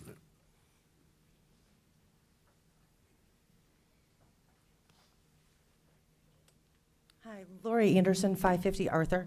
I'm very much in agreement with many of my neighbors as far as, yes, this property does need to be developed. We've been complaining about the density since 2017, since the very first proposal that's come through, and almost every proposal after that looks exactly the same. High density, big buildings. We've been told that no single family development property wants to come in there. For what reasons, I don't understand, but we have this fine gentleman who is trying to bring in some, what looks like single family homes with 2 units. We have one. We found a developer that wants to do that. Here he is. I mean, can he have the whole Maplewood property? Maybe. We've got the Redwood that's being built in Crystal Lake. They look like single-family homes. The same developer is going in on 22 in Fox River Grove, single-family looking homes. But yet we've been told by the board over and over again that single-family home developers don't want the property. So I'm very curious as to why we are being told that when they are being developed in local neighborhoods. This is a beautiful development, but it is not for that property. That's all I have to say. Thank you.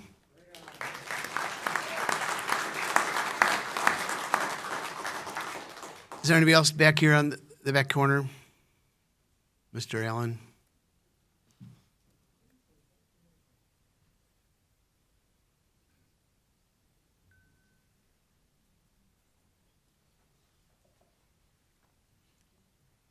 Well, as long as I've been antagonistic about this, I'm hearing some better points out there.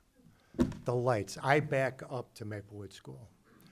Those 3-stack high townhomes will block the sun to my garden. I mean, for Christ's sake, excuse me. What's wrong with putting 40 or 45 houses in there? I think you can find a developer. I could never complain if it was zoned the same as the house I'm in. Nobody could have a valid complaint. But we keep, like, from 2017, like the young lady said, we're not given any options. It's big, big, big, big, big. Traffic, tons of people. I don't want to live here anymore. I've got my house paid for. This is my retirement plan is sitting there.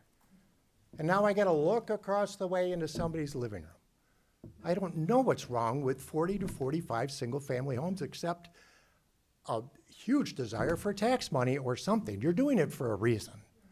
But you're not being transparent about what the reason is. And I want to know what that reason is.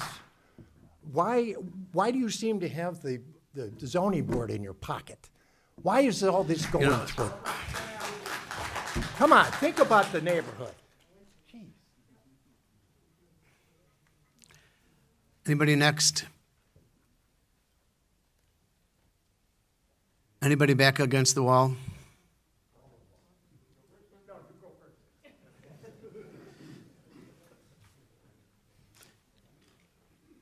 Hello again. John Rohrbach, 120 Cherry Street. A wise person once said, follow the money. But I'm having trouble doing that, as I have many questions, as not everything is as transparent as I wish it would be. So here I go.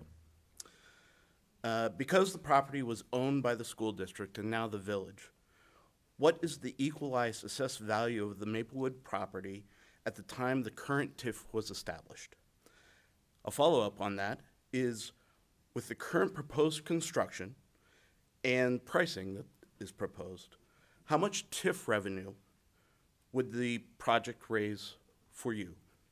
And I say for you because the TIF money of any increased value goes into the TIF, which you control. And what are your plans with those funds? The Cary Comprehensive Plan says that the ideal use of this property is multi-use or single family. Why is there not a mix of commercial in this presentation that would generate additional tax revenue and dining options? Mary, you love to tout our dining in town. I do. What was in this RFP that led all the bids to come back with multi-family high-story buildings? In the local paper, it was noted that the village was asked by the developer to give away the Maplewood property for free and to pay them up to $40,000 per unit.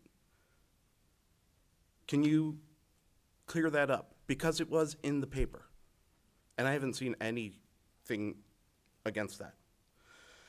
Just for the public education, for everyone in the room and those listening, how does one get on the zoning board other than being asked by the mayor? Can we do a little bit more publication of how Sure. we get on the board? My time's not up, don't interrupt me. There's an upcoming election. Can you tell me how many people involved in the proposed project have made campaign donations to anyone currently on the board? Separately, is there anyone on the development team that is also an elected official on any other Cary taxing body? Why didn't you present this as a referendum? Mr. Mayor, you always tout our small town feel. Mhm. We do have a small town. This plan proposal does not feel small town. As a previous developer noted, when we're upset, we come out in force. But I'll remind you, we also vote.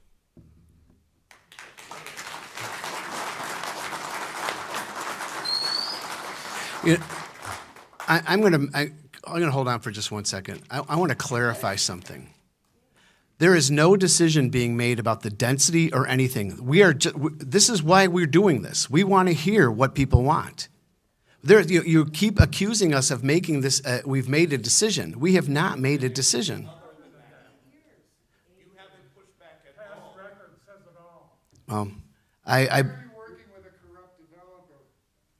Well, we're not going to start shouting from the back, please.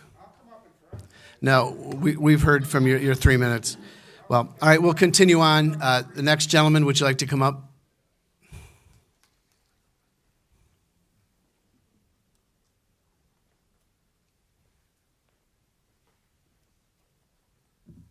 Sean Hart, 65 Mohawk, Greenfields, parent of Maplewood students, and also my kids, when they were younger, used those ball fields. I would like to see those ball fields preserved. From where I live, I can walk to at least 6 different parks without crossing heavily traveled streets. From what I can see, that neighborhood is a park desert. And, you know, from the baseball parade to the parents that had baseball kids work those fields to clean them up, prepare them, to the fact that there's 6 ball fields altogether, you know, and from a financial standpoint, it seems like I did read some of this stuff that there's the developer wants that land as a donation, if I understand correctly. They want perhaps $40,000 per unit. I don't know if that's, you know, all rentals or if that's the rentals and the townhomes. And then lastly, the road that seems to be built for the thing also has a cost. So I'm not an expert on things like TIFs or what have you, but that's a lot of money. And I understand that TIF goes for 23 years. Who is the ultimate backstop if the project didn't work or things of that nature? What happens with that debt? With the debt we've incurred already? Just the debt from the TIF, if it doesn't perform as it's supposed to. The TIF is performing as it should be. If we don't do any other development, if nothing ever happens again, we can continue to pay our obligations right now. Okay. And just to clarify, too, if you don't mind me saying this, people Sure. are talking, and I've heard this, the Village of Cary is not paying the developer $40,000 per townhouse. It's the reverse. It's at the back end of the development agreement, which is still up for negotiation. All of these things, these figures and all that stuff is still up for negotiation. What the board will probably do tonight is to take into account what everybody has said and decide how we want to negotiate this. But nothing is set in stone with regards to this. And the Village of Cary is not paying $40,000 per townhouse. That's just not Okay, not great. happening. I echo the previous person, and I think that this should be a referendum question for the entire town. Okay, thank you very much.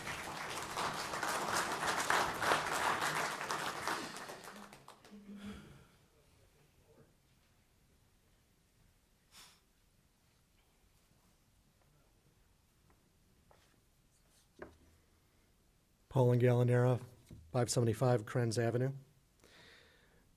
So, good evening, Mayor, trustees, village staff. I'd like to start off by saying thank you for the time that you gave the Frankie liaison team last week.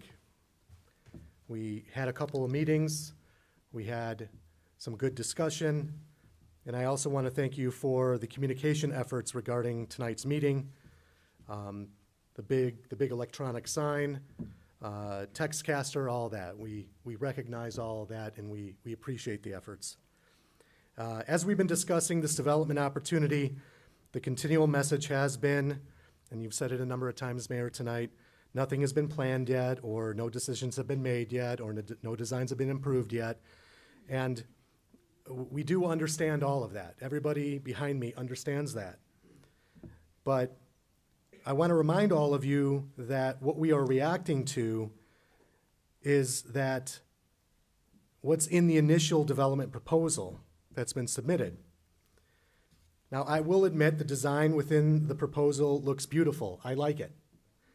There is a good mix of townhomes and apartments. There's a park and even a pool. But as beautiful as it is, there's one major problem with this type of complex, and that's the location.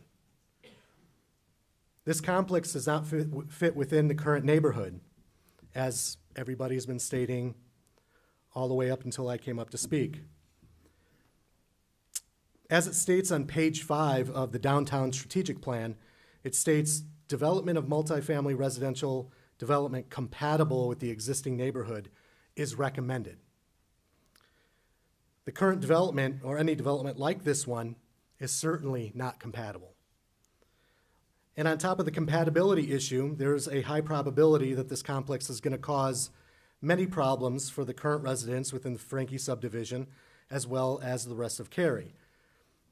There's been plenty of examples, traffic. Nobody has brought up the flooding yet, but there could be flooding, illumination, and a whole lot more. Now, when the Frankie liaison team met with many of you this past Wednesday, Mayor Koenig, you stated that this current proposal is just a starting point, and there will be opportunities to collect resident feedback and make adjustments accordingly, and you've said that tonight. My main concern regarding this is there are not enough adjustments that could be made to this initial development proposal that makes sense for this location. All the other locations in Cary that have had housing built in the last 5 years were all very cohesive and compatible to the surrounding neighborhood and area. For example, the homes in Cimarron, built by Ridgefield, they look like they've been there from the beginning. They're beautiful. The homes being built in Fox Trails along Cary-Algonquin Road match the existing neighborhood. This gentleman back here, he made it a point to submit a proposal to make sure that it blends as well as it can blend. Could I ask you to wrap up your comments, please? Why can't you do that for the people who live in the Frankie subdivision? Why can't this type of development, why can't you do that for the people that live where I live? We don't want this type of development. And I'm not alone when I say this. Based on the current resident feedback, which I'll cover in more detail in a moment, only about 5% or less want this type of development at the Maplewood property location. The Frankie Liaison team launched a Maplewood property survey last week and gave choices of what type of development residents would like to see on the Maplewood property, which are all consistent with the comprehensive plan and the downtown strategic plan. Here's some results so far from the 215 responses as of 12:30 p.m. When asked the question, if it were up to you, what type of development would you like to see happen at Maplewood? And you may choose more than one.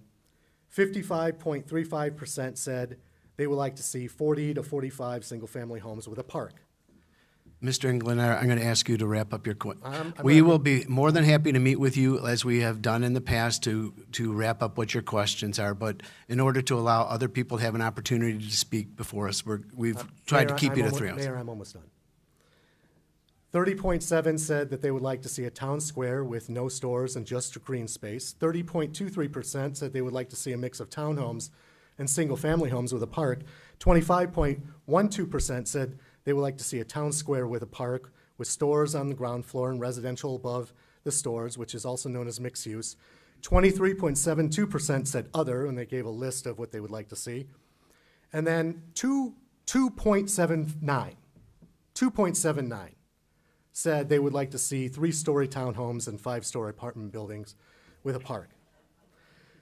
So what this data is saying is, once again, very few residents want 3-story townhomes and 5-story apartment buildings.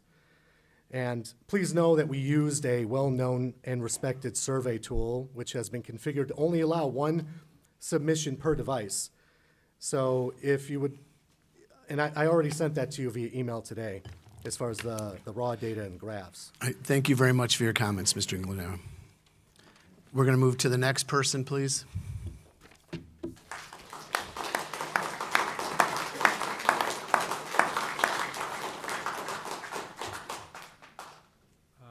Rich Ring, 535 Surrey Ridge Drive, Cary, Illinois.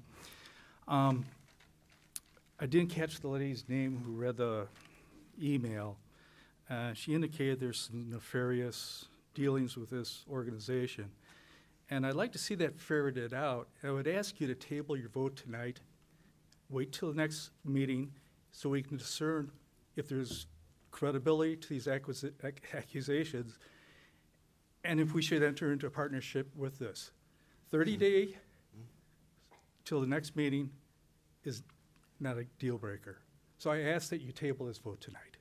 Thank you. Thank you for your comments.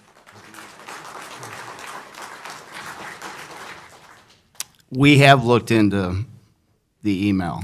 You heard this evening from the gentleman who stepped up to the podium from the development team what single incident in his law career several decades ago occurred, and that is the extent of it.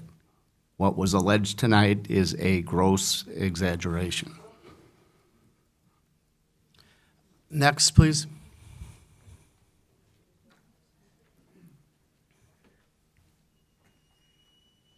Jeremiah Barrett, 557 Krenz Avenue.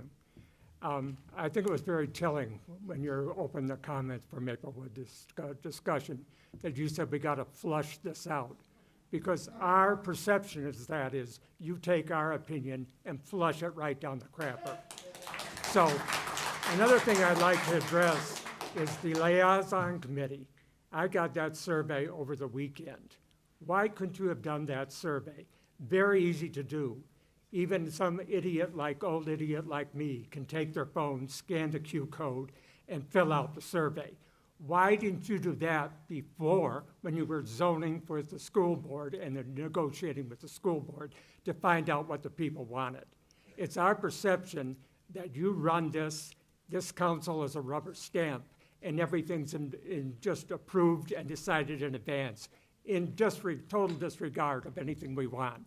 One of the people there, I think it was you, Mr. Stefani, said that you were going to walk the subdivision. I'm there 24/7. I'm retired. I didn't see anybody walking around trying to solicit comments about it, But I welcome you. Come on over. I'll share a beer with you. Thank you. Going down the road next, the back part. Anybody in the back row, please come forward.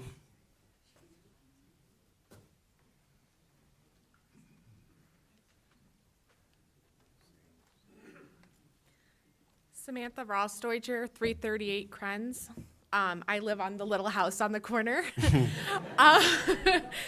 So my husband and I know a lot of people in this room have lived in Cary for a lot of years. My husband and I moved here in 2023 at the end of it. So we've been here for a year and a half. And we bought what we thought would be our forever home. We love Cary. We weren't in a rush to move. We scouted a lot of places. We looked at a lot of places. We love our little house on the corner. We are, we just had a growing family. We have newborn twins, and our little house is not going to be big enough for our growing family. And what happens with Maplewood will make us decide that if this will be our forever home and we can make it our forever home with our property, or we go somewhere else and we buy a new house. We love our house on the corner, and we will be impacted probably the most by the Maplewood redevelopment because our front faces the school and our back is the parking lot. So this development and this decision really will affect how we decide to proceed with our future, because we do not want 5-story high rises across the street from our house. We have young kids. We don't want 500 cars of traffic. That's why we chose Cary, and that's why we chose our little corner lot on a dead-end street. There's a lot that could be done with this. The only good thing that would come out of this would be a park, because we don't have a park. And I would much rather see houses. A lot of people have said that, owning versus rentals. And I totally agree that people that own, like my husband and I, have more of a say on what's going to happen in the community. Rentals, you can't count on, and people moving in and moving out, there's going to be a lot of traffic, and our little street is going to be very, very busy. And I will like to contest that. Since I have moved here, I refuse to go down Main Street across the train tracks because that intersection is terrible. So we add more cars to that, and it's going to be backed up very far. And ever since I moved here, I will not go down Main Street that way. And with the success of Uncle Jerry's and the parking situation, I just want to share that little parking lot and how famous they got so quick has shown that Cary can't handle the extra cars. There are so many accidents that almost happen in that little square because people are going in and out and trying to go pick up their pizza. And that just shows that we just can't handle those extra cars. Thank you for your comments.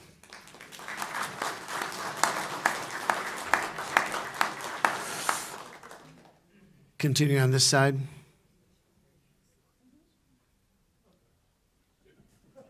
You've already spoken once. We're giving everybody one opportunity. Your Honor, Mr. Mayor, who's been up here twice? Well, the other gentleman that was here before was speaking about something different than this. He was referring to a prior development. Did I get it wrong, folks? I'm sorry. Yes. Okay. So we'll continue on, please. Thank you. Don't know if there's any houses available in Dalton. We're going in that path. Janae Diorio, 207 South Wolf Street. Quick note, so the Cary Park District has a master plan too, and they state over and over that this side of the tracks is deficient in green space and land. So people did go to the Cary Park District. I don't know the extent of those conversations, but I believe the baseball club did too, but obviously didn't go anywhere for some reason. And I think it needs to be noted that there's a conflict of interest. For whatever reason, that didn't go anywhere. We now have a Park District Commissioner on the development team who's financially gaining from this. So I think that needs to be noted. I'm not saying I think it needs to be out there. It might not be the best interest of the Cary Park District, but it might be someone who's personally gaining. And again, if you're giving away land, does somebody say you gave it away? Nothing has been decided yet. But then why wasn't it given to the Park District? Unless there's someone gaining financially from that. Yeah. And if nothing else, you just said, if nothing else happens with the TIF, you said it'll be fine or something, if nothing else ever happened, right? We can pay our debts that we've incurred. That's great. Then why wouldn't it be given to the Park District? Because everyone here, if you are listening, I mean, their stomachs are sick. Think of what you're doing to these people. Put yourself in their shoes. I mean, it's honestly, you're like the Lorax. You're the Onceler. You're biggering and biggering and biggering until it's too late. And then you can't do anything. I know how this goes. You all have made up your mind before you come in here. But please be like the Park District did. There was one person who changed her mind at the last minute to save something. And one of you needs to be that person to listen to these people. It is upsetting to them. And they're smirking. That's not okay. Please do the right thing. Do unto others. Thank you.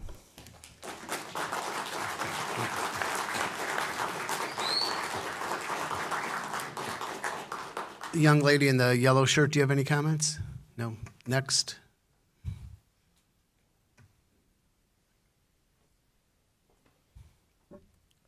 David Arsabar, 506 West Main Street.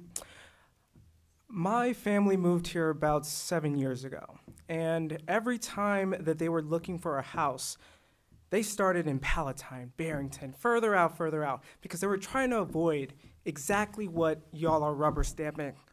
Sorry, again, first time, public speaking nerves. But this is ridiculous. I mean, someone made the point. It's a lovely development, not meant for this neighborhood. This is a single-family home neighborhood meant for people growing their families. If we wanted that, we would have stayed in Barrington, or we would have moved to Barrington. We would have moved to Palatine. We would have moved to all those semi-suburban places that we pass by on the Metro. That's not what Cary is. This is a place meant for people, not for rentals and all these things that people are rightfully upset about. I'll be honest, someone said it earlier. You made the comment, flush this out. That's what it feels like. All these people here are telling you, okay, if you want to enter in negotiations, don't enter in negotiations with folks who we're telling you, we don't want this. Go to the guy in the red shirt. If he has that best, I mean, come on. I'm not saying I agree with it. Personally speaking, I would love a park. A nice place where people can bring their families, bring their dogs, walk around. I don't know if any of you live in that area. I don't know. This is my first time here. But if y'all lived in that area, you would know there's no place for people to run, take their kids. We walk around in circles because there's no place else to go. Ridiculous. And I get it. I mean, I'll be honest. Based on my observations here, first time, it really doesn't seem like y'all care. Y'all care about money. Y'all care about bringing in revenue. I haven't heard much about what the community needs. Again, I mean, even Mr. Stefani, I get it. Like, this might be an amusing thing for you, but these are people's lives. I mean, come on. All right. See, right there. You know, right there. You prove it, Anthony. Prove it. But listen to all the people here.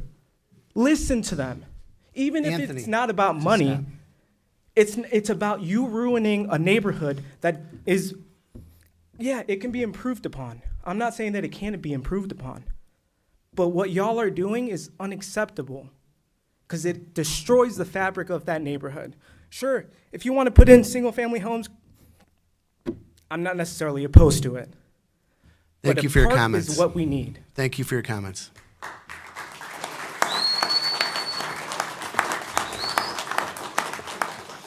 Is there anybody else? Yes, please come up.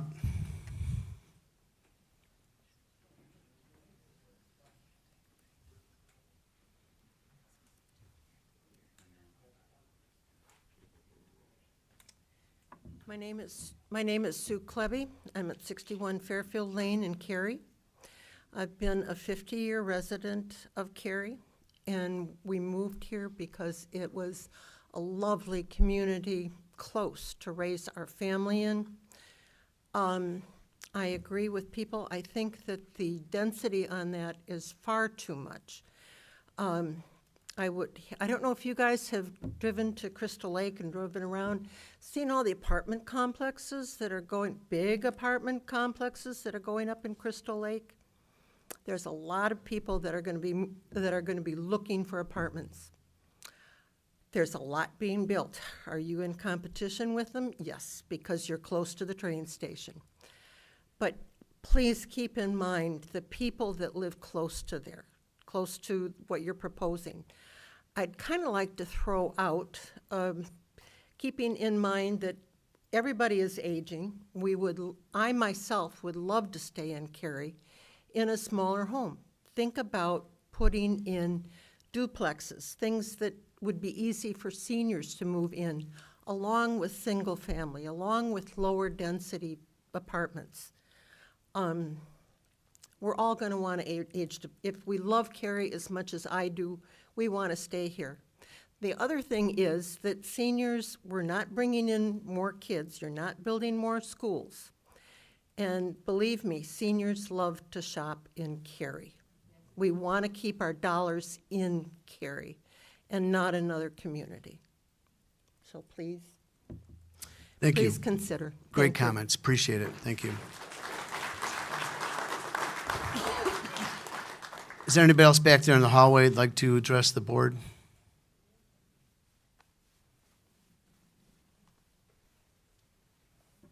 Hi, Michael DiOrio, 207 South Wolf. Thank you very much for giving us the opportunity to come to this forum. You've all been super respectful of the speakers, even when you don't agree with it. I'm only going to say this. I didn't plan on speaking tonight, but based upon the interaction that happened here, I've been watching all your faces. You've been respectful. Mr. Stefani has been rolling his eyes, smirking and laughing the entire time. Show some respect for the people that came here about something they feel impassioned about. We're all here for a reason. You may not agree with it, and I know maybe most of you do or do not, but you've shown us respect, and thank you for that. Pay attention. We all are seeing it. I've made comments to other people, and they're nodding their head. Please show some respect to the speakers. Thank you. Thank you.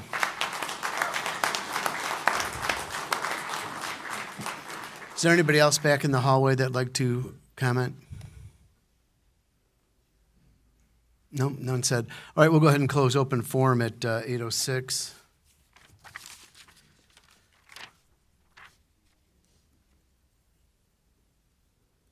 I'll turn it over to boards for comment.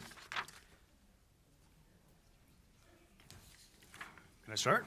Yes. Awesome, thank you. Section 6B, question, it says, we talked about the development agreement, terminated for any reason, developer shall be reimbursed within 60 days for costs associated with geotech soil borings. Is there a way that we can do that cost instead, so it's ours for record if we were to terminate? Or is there some clause in there that would allow us to have whatever was shown from that?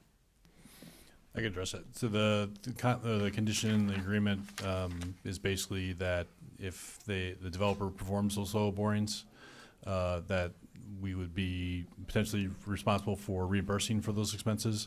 But if we reimburse for those expenses, that would be a report that we would get as part of the process. So we would own those records and have that information on our behalf to utilize in the future if need be. Awesome. One other thing in that regard, those are also TIF eligible expenses for the village at a later date. Which brings me to my next question. Section 10, TIF eligible expenses. Are those, I'm assuming those are being kept up by the developer because it states in the termination agreement that we have to reimburse after 60 days if we were to terminate. So are they producing receipts for us to go through and approve, or what does that process actually look like from our end? Yes, so they would keep track of those expenses as far as what those costs would be, and then if they're seeking reimbursement for those expenses, there would be receipts and paid invoices that would substantiate that request. Is there a way we can get that while it is being produced at that particular point in time, or do we have to wait until the 60 days? It certainly, as the reports are produced, that it would be subject to the agreement, so we certainly could receive that information as it's collected. Okay. I'm going to back off for right now. Okay. Appreciate it. Sure. Any other comments? Trustee Dudek, anything?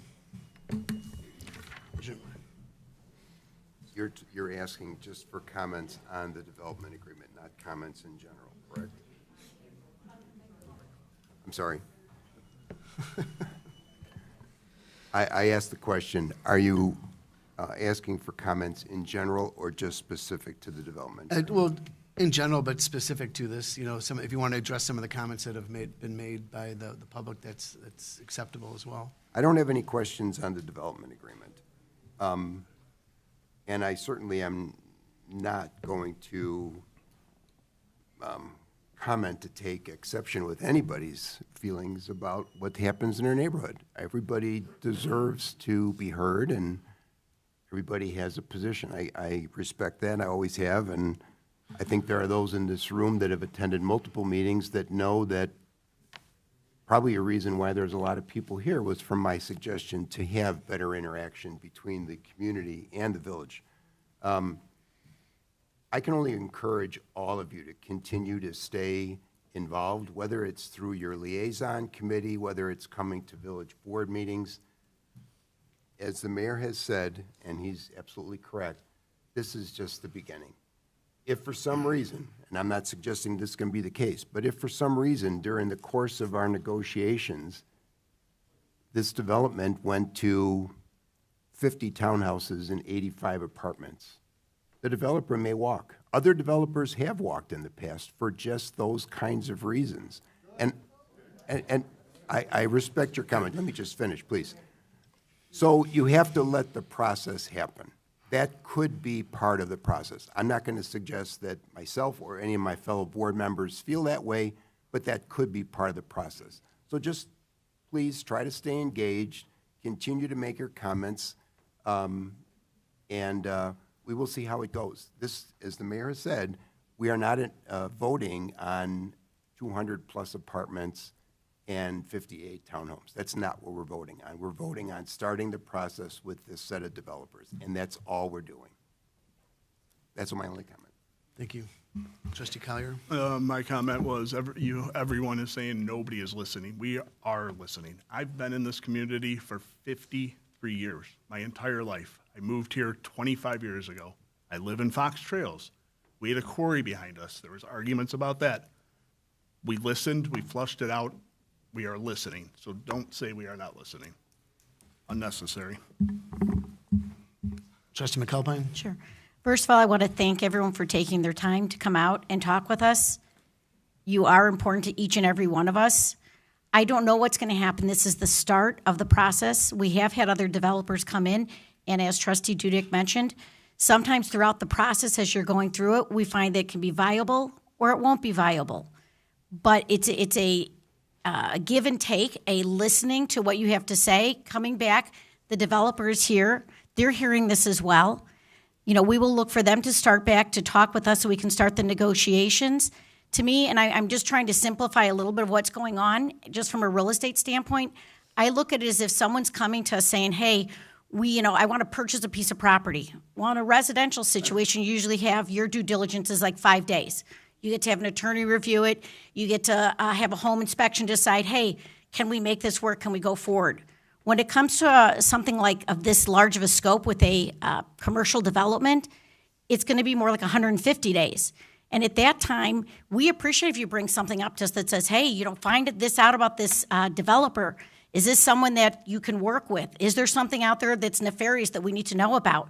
Those types are the things that we're going to be looking at to make sure that this is someone that we do from a reputation standpoint want to work with. I think that our attorney did indicate exactly what had happened then 25 years ago, but we appreciate you bringing that to our attention. I'm just looking at this as a starting point, and we want your input. We want you to stay engaged. We want to know what we can do. I don't know whether it will work or it won't work, but we have to let it go through the process. We don't say to a developer, hey, forget you, we don't want to hear what you have to say. We want to say, is there something that can work that makes us work within this, within that Maplewood property? So I just am reiterating what everyone else said, that it's just the starting point. But we do care, and I do appreciate everyone's time is valuable. You've taken up an evening to come and talk with us, and I thank you for that. Trustee Wall, you want to read Trustee Wall? Oh, Jennifer? Okay, thank you. Trustee Walrus comments from via Teams here. Listening is not necessarily always agreeing, and I hear all the comments and understand the emotion. I will continue to advocate for a final product that fits our village. I support the choice of developers and look forward to working with them to develop a product that Cary can be proud of. I encourage all residents to participate in the process at open houses, zoning meetings, and board meetings. Thanks, Rick. Trustee Weinhammer? There is a gentleman back there, and I know you get the final say, but I think he wanted to make a comment. Is that? Why don't you, I'm sorry, I went down this row and no one came up. Come on up and state your name and address for the record. You just put your name and address. My name is Samuel Milan, 632 Krantz Avenue.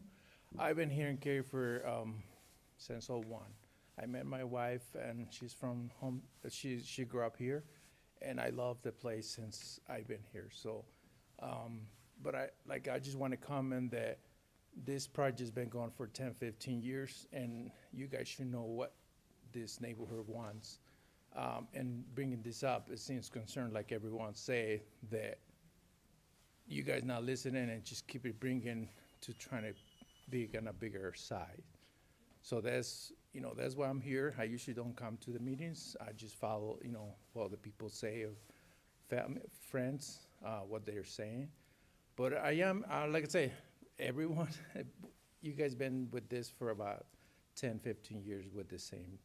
So I think you guys know what have what we need to do, and I agreed on some of the stuff, like on a commercial side by the parking lot, something that you guys want to grow on the township, on downtown. There's something that's, maybe something work for that. But on the other end, I think you guys should work on something more family oriented. I know that we have so many young people coming in, and they're concerned where they're going to bring the kids to play, things like that. Okay? Okay. Thank you very much. I appreciate your time. Trustee Weinhammer? So I initially thought that I would be okay with, and I know we haven't voted yet this evening, saying okay to this. And as I'm looking and listening to each and every single one of you this evening, it reminded me of when I used to sit where you're sitting. And I was so angry, like you guys are angry. And I said to myself, the only way I can have a voice is if I ran. So I ran 8 years ago to have a seat. And the mayor knows, I talked to you in the fall and said, hey, I might run for mayor. And I reached out to Janae DiOrio, Kim Cavelli, Jen Crick, and thought, hey, maybe we might give it a go. It didn't come to fruition. But I am telling you, I completely understand your anger and where you guys are coming from. There was several questions at the Frankie liaison subdivision, questions that you guys had. And one of them I'm thinking about right now. You guys asked a question about how much it would cost to have a single-family homes put there. And I don't even know if a developer, you guys spend a tremendous amount of time doing this, but I don't even know if anybody can even do this, because I think when I spoke with Administrator Morimoto, it was going to be close to $800,000 per home. Is that correct? About? Yeah, obviously it would require more of an in-depth pro forma, but I would say, maybe not the exact number, but it would probably be a considerable amount to account for and be able to absorb the construction costs associated with taking a greenfield site, off-site infrastructure, utilities, and so forth. It's not a pre-existing platted subdivision with utilities and roads already plug and play. But so, yeah, I wouldn't say the exact number, but it would likely be a considerable number. Okay. So I understand where you're coming from. I have two meetings left. I am going to, this evening, just vote. I haven't heard anybody come up tonight and say that they want this at all. So I'm going to vote on behalf of the residents tonight and what I'm hearing from them. And I just really encourage you, if you're sitting there angry tonight, the next time we have an election in another 2 years, please run. Please don't,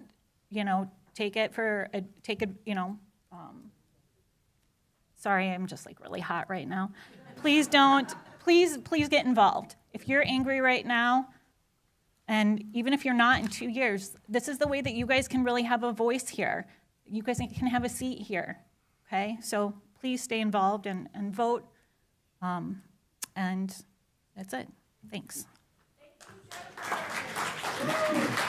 Mayor. I got one last question. The last question I have, section 2, I and double I. The sharing of property tax revenue with the village, the sharing of incremental sales tax revenue is up for discussion. Can you expand on that for me? It says parties recognize that in order to develop substantial interest in the development of the property, the following incentives or combinations thereof may be necessary and desirable. Yeah, so as we go through the negotiation for the development, there's certainly, with the project being within the TIF, there are TIF-eligible improvements or items that can be discussed as part of a redevelopment agreement for the property. So the sharing of property tax revenue that would be generated and within the TIF is an item that could be incorporated into a redevelopment agreement and part of an incentive package that could be provided to assist the development forward.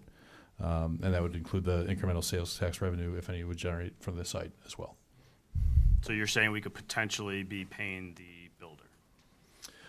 Through new increment that would be generated by the site from what they would, what their project would generate, would be specifically new revenue that would be coming to the TIF. That could be part of a negotiation, but that's for a future decision making by the board with a final incentive package. Do you want to expand on that? Yes. Thank you.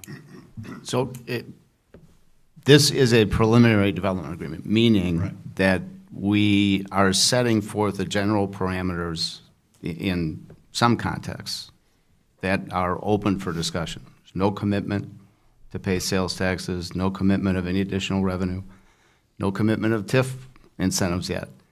But it does lay out the general parameters that we are going to continue to discuss with the developer. Those are typical, standard issues that would be part of a discussion. And unless we reach agreement or reach draft agreement and bring that back to you for your consideration, there's no commitment at this point to pay out on any of those revenues or include those in a final development agreement. Got it. And what are we voting on tonight? To move forward with a pre-development agreement to work on all the details of a potential development agreement. Which is what's listed here, correct? Correct. Okay. I'm just shocked that I'm the only one that actually has questions around it. That's all. Well, it's pretty self-explanatory. Clearly not. Anybody else? Did you? Yeah. One of the things that, you know, I'll chime in a little bit about some of the comments that are being made here tonight. We are listening to what you're saying, contrary to what we've been accused of. You know, it's different when you're sitting on this side of the table and you have 100 people telling you no, no, no, no, no, when we haven't made a decision. The reason we're doing this is to give you an opportunity so that we can listen to what you're saying and make the appropriate changes. Nothing is final here. This, by agreeing to enter into this with a pre-development agreement, all we are doing is saying we're giving our staff permission to start the negotiation process. Through that process, it's 150 days of doing due diligence where we can, and I said the word flushed out, and I'll say it again, we will flush out everything that is in there that everybody has a concern with, we will look at. We will look at the possibility for this to be implemented, your choices. I hear something else. I hear that there's a lot of people that just don't want high-rise apartments in there. I hear that people want to park. I hear that people want single-family homes there. You know, I hear that people don't want traffic running through their neighborhood. I hear all that. Now, let's let the village board and the staff try to go to work with this developer to make something happen. You know what? I've said for as long as I've been involved in the village of Cary, since 2009, I want to maintain Cary's small-town charm. That's what we're going to do. Any type of development, you look at anything that has been approved through this board, you look at any of the architecture, you look at anything else, I would go out on a limb to say I'm proud of how these developments have turned out. There was a young lady that was asking about duplexes. She wanted something to downsize in. Well, that's happening right outside our door. Beautiful duplex apartment or townhouses that we're listening to. I have a huge affinity to our senior population here. And I talk to a lot of seniors. I talked to this one lady who has been in the village since 1971 and is thrilled at an opportunity to live in the downtown. And she goes, I want you to promise me one thing. And I go, what is that? That it'll have an elevator. That's what she wants. You know, they want to be in the town. We have to look as a compassionate community at what we want to build in our town. Is it going to look exactly the way it is? I'm going to go out on a limb and say no. It's going to change. But that's what this whole process is about. We're not signing on a dotted line. We're not going to be putting a shovel in the ground. It's going to take some time. And I guarantee you the community involvement will help us. We hear what you're saying. We are making notes. The developer is here taking notes. And we're going to give him an opportunity to interject the changes that you like. And I've said before, and I've maintained this since we've started talking about Maplewood. There will be a significant park that will be dedicated to the Village of Cary for everybody to use. On another note, that's very boring to a lot of the other community, but it's very important to us as a planner. We will have adequate stormwater detention. We will make sure that there is adequate stormwater detention in that particular area. And we will do the traffic studies, we will do what we have, and that road will help alleviate the potential Maplewood access road, will alleviate all the traffic that people are talking about. One of the things that is important to remember is that we have codes and ordinances that developers have to live by. We do complicated formulas as how many cars a unit can have. The townhouses, each townhouse will have 4 parking spaces, 2 garage and 2 driveway. So there's no need for that.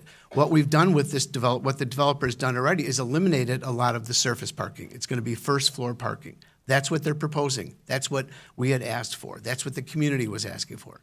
But nothing is set in stone. This gives us an opportunity to move forward, to have a healthy, robust conversation about what you want to have over there and what we can all do as a community. That's what we're doing right now. There is absolutely no set design right now. There's no set density right now. We will work on your behalf, and we are listening. So if you came up here, as Trustee Weinhammer said, in 2 years you come up here, you're gonna see things a little bit differently. We understand that people are upset. I'm upset that you're upset. I'm upset that maybe you don't think that we're listening, but we are listening. I have meetings after meetings after meetings. We've had 5 or 6 meetings with residents in your neighborhood that want this. They don't want to be here because they're afraid of upsetting the neighbors. So we're trying to balance what other people are talking about. So we will take everything into consideration and have a conversation about what's the best for the community.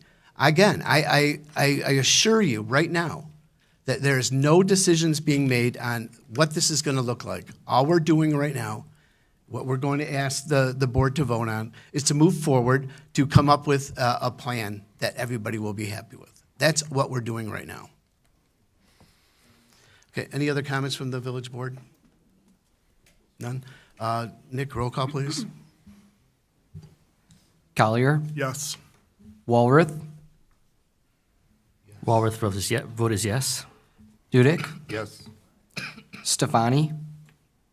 Yes. Weinhammer? No. McAlpine? I'm going to vote yes, but what I'm saying, I want to predicate this.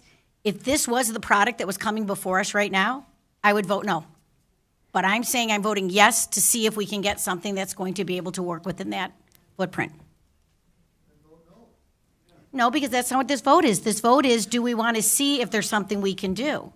This is not, there's no plan. This is saying, should we give them an opportunity to be able to come up with and say, hey, they've listened to our feedback.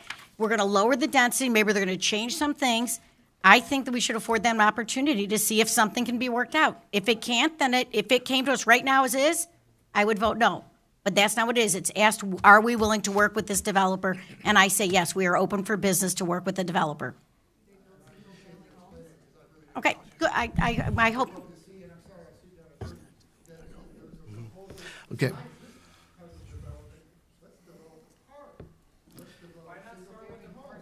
Okay, we're gonna. Mr. Mills, please. All right. Did you finish the roll call? Yes. Okay. Moving forward with the agenda. Thank you very much. I appreciate you guys coming out, and I encourage you to continue to stay engaged. I will make myself available to anybody that wants to have a conversation, or as the process moves forward, you want to come in and talk about things. That's what we're here for. I never turn down a meeting. I try to return all my emails. Sometimes it takes me a day or two, but we want to hear from you, and we take what you say very seriously. So thank you. Moving forward, Administrator's report. Nothing further this evening, Mayor. Thank you. Department head reports, Chief Finland. Nothing, thank you. And I am so sorry. I forgot to introduce another new employee we have here. Katie Ward is sitting there. Oh my gosh, your first meeting. She is our new capital projects manager. She will be overseeing a lot of the improvements we have going on in the community. So Katie, welcome. I apologize for not saying it when I mentioned Nick, but I didn't see you sitting over there, so apologize. So thank you for coming. Hope you enjoyed it tonight. Dr. Simmons, anything else? Kaylin, you got something? Okay. Flood Brothers yard waste pickup begins in April. They'll collect unlimited amount of yard waste in the brown degradable bags, and 33 gallons or smaller. So that starts in April, and then the spring cleanup, we talked about at our last meeting. Residents on the south of the railroad tracks pick up Saturday, April 26th, and then on the north of the tracks will be Saturday, May 3rd. Thank you. Nothing from Director Simmons. Any future agenda items and discussion by the village board? Not at this time. None said. I will entertain a motion to adjourn. So moved. Second. All in favor? Aye. Aye. Any opposed? We are adjourned at 8:31.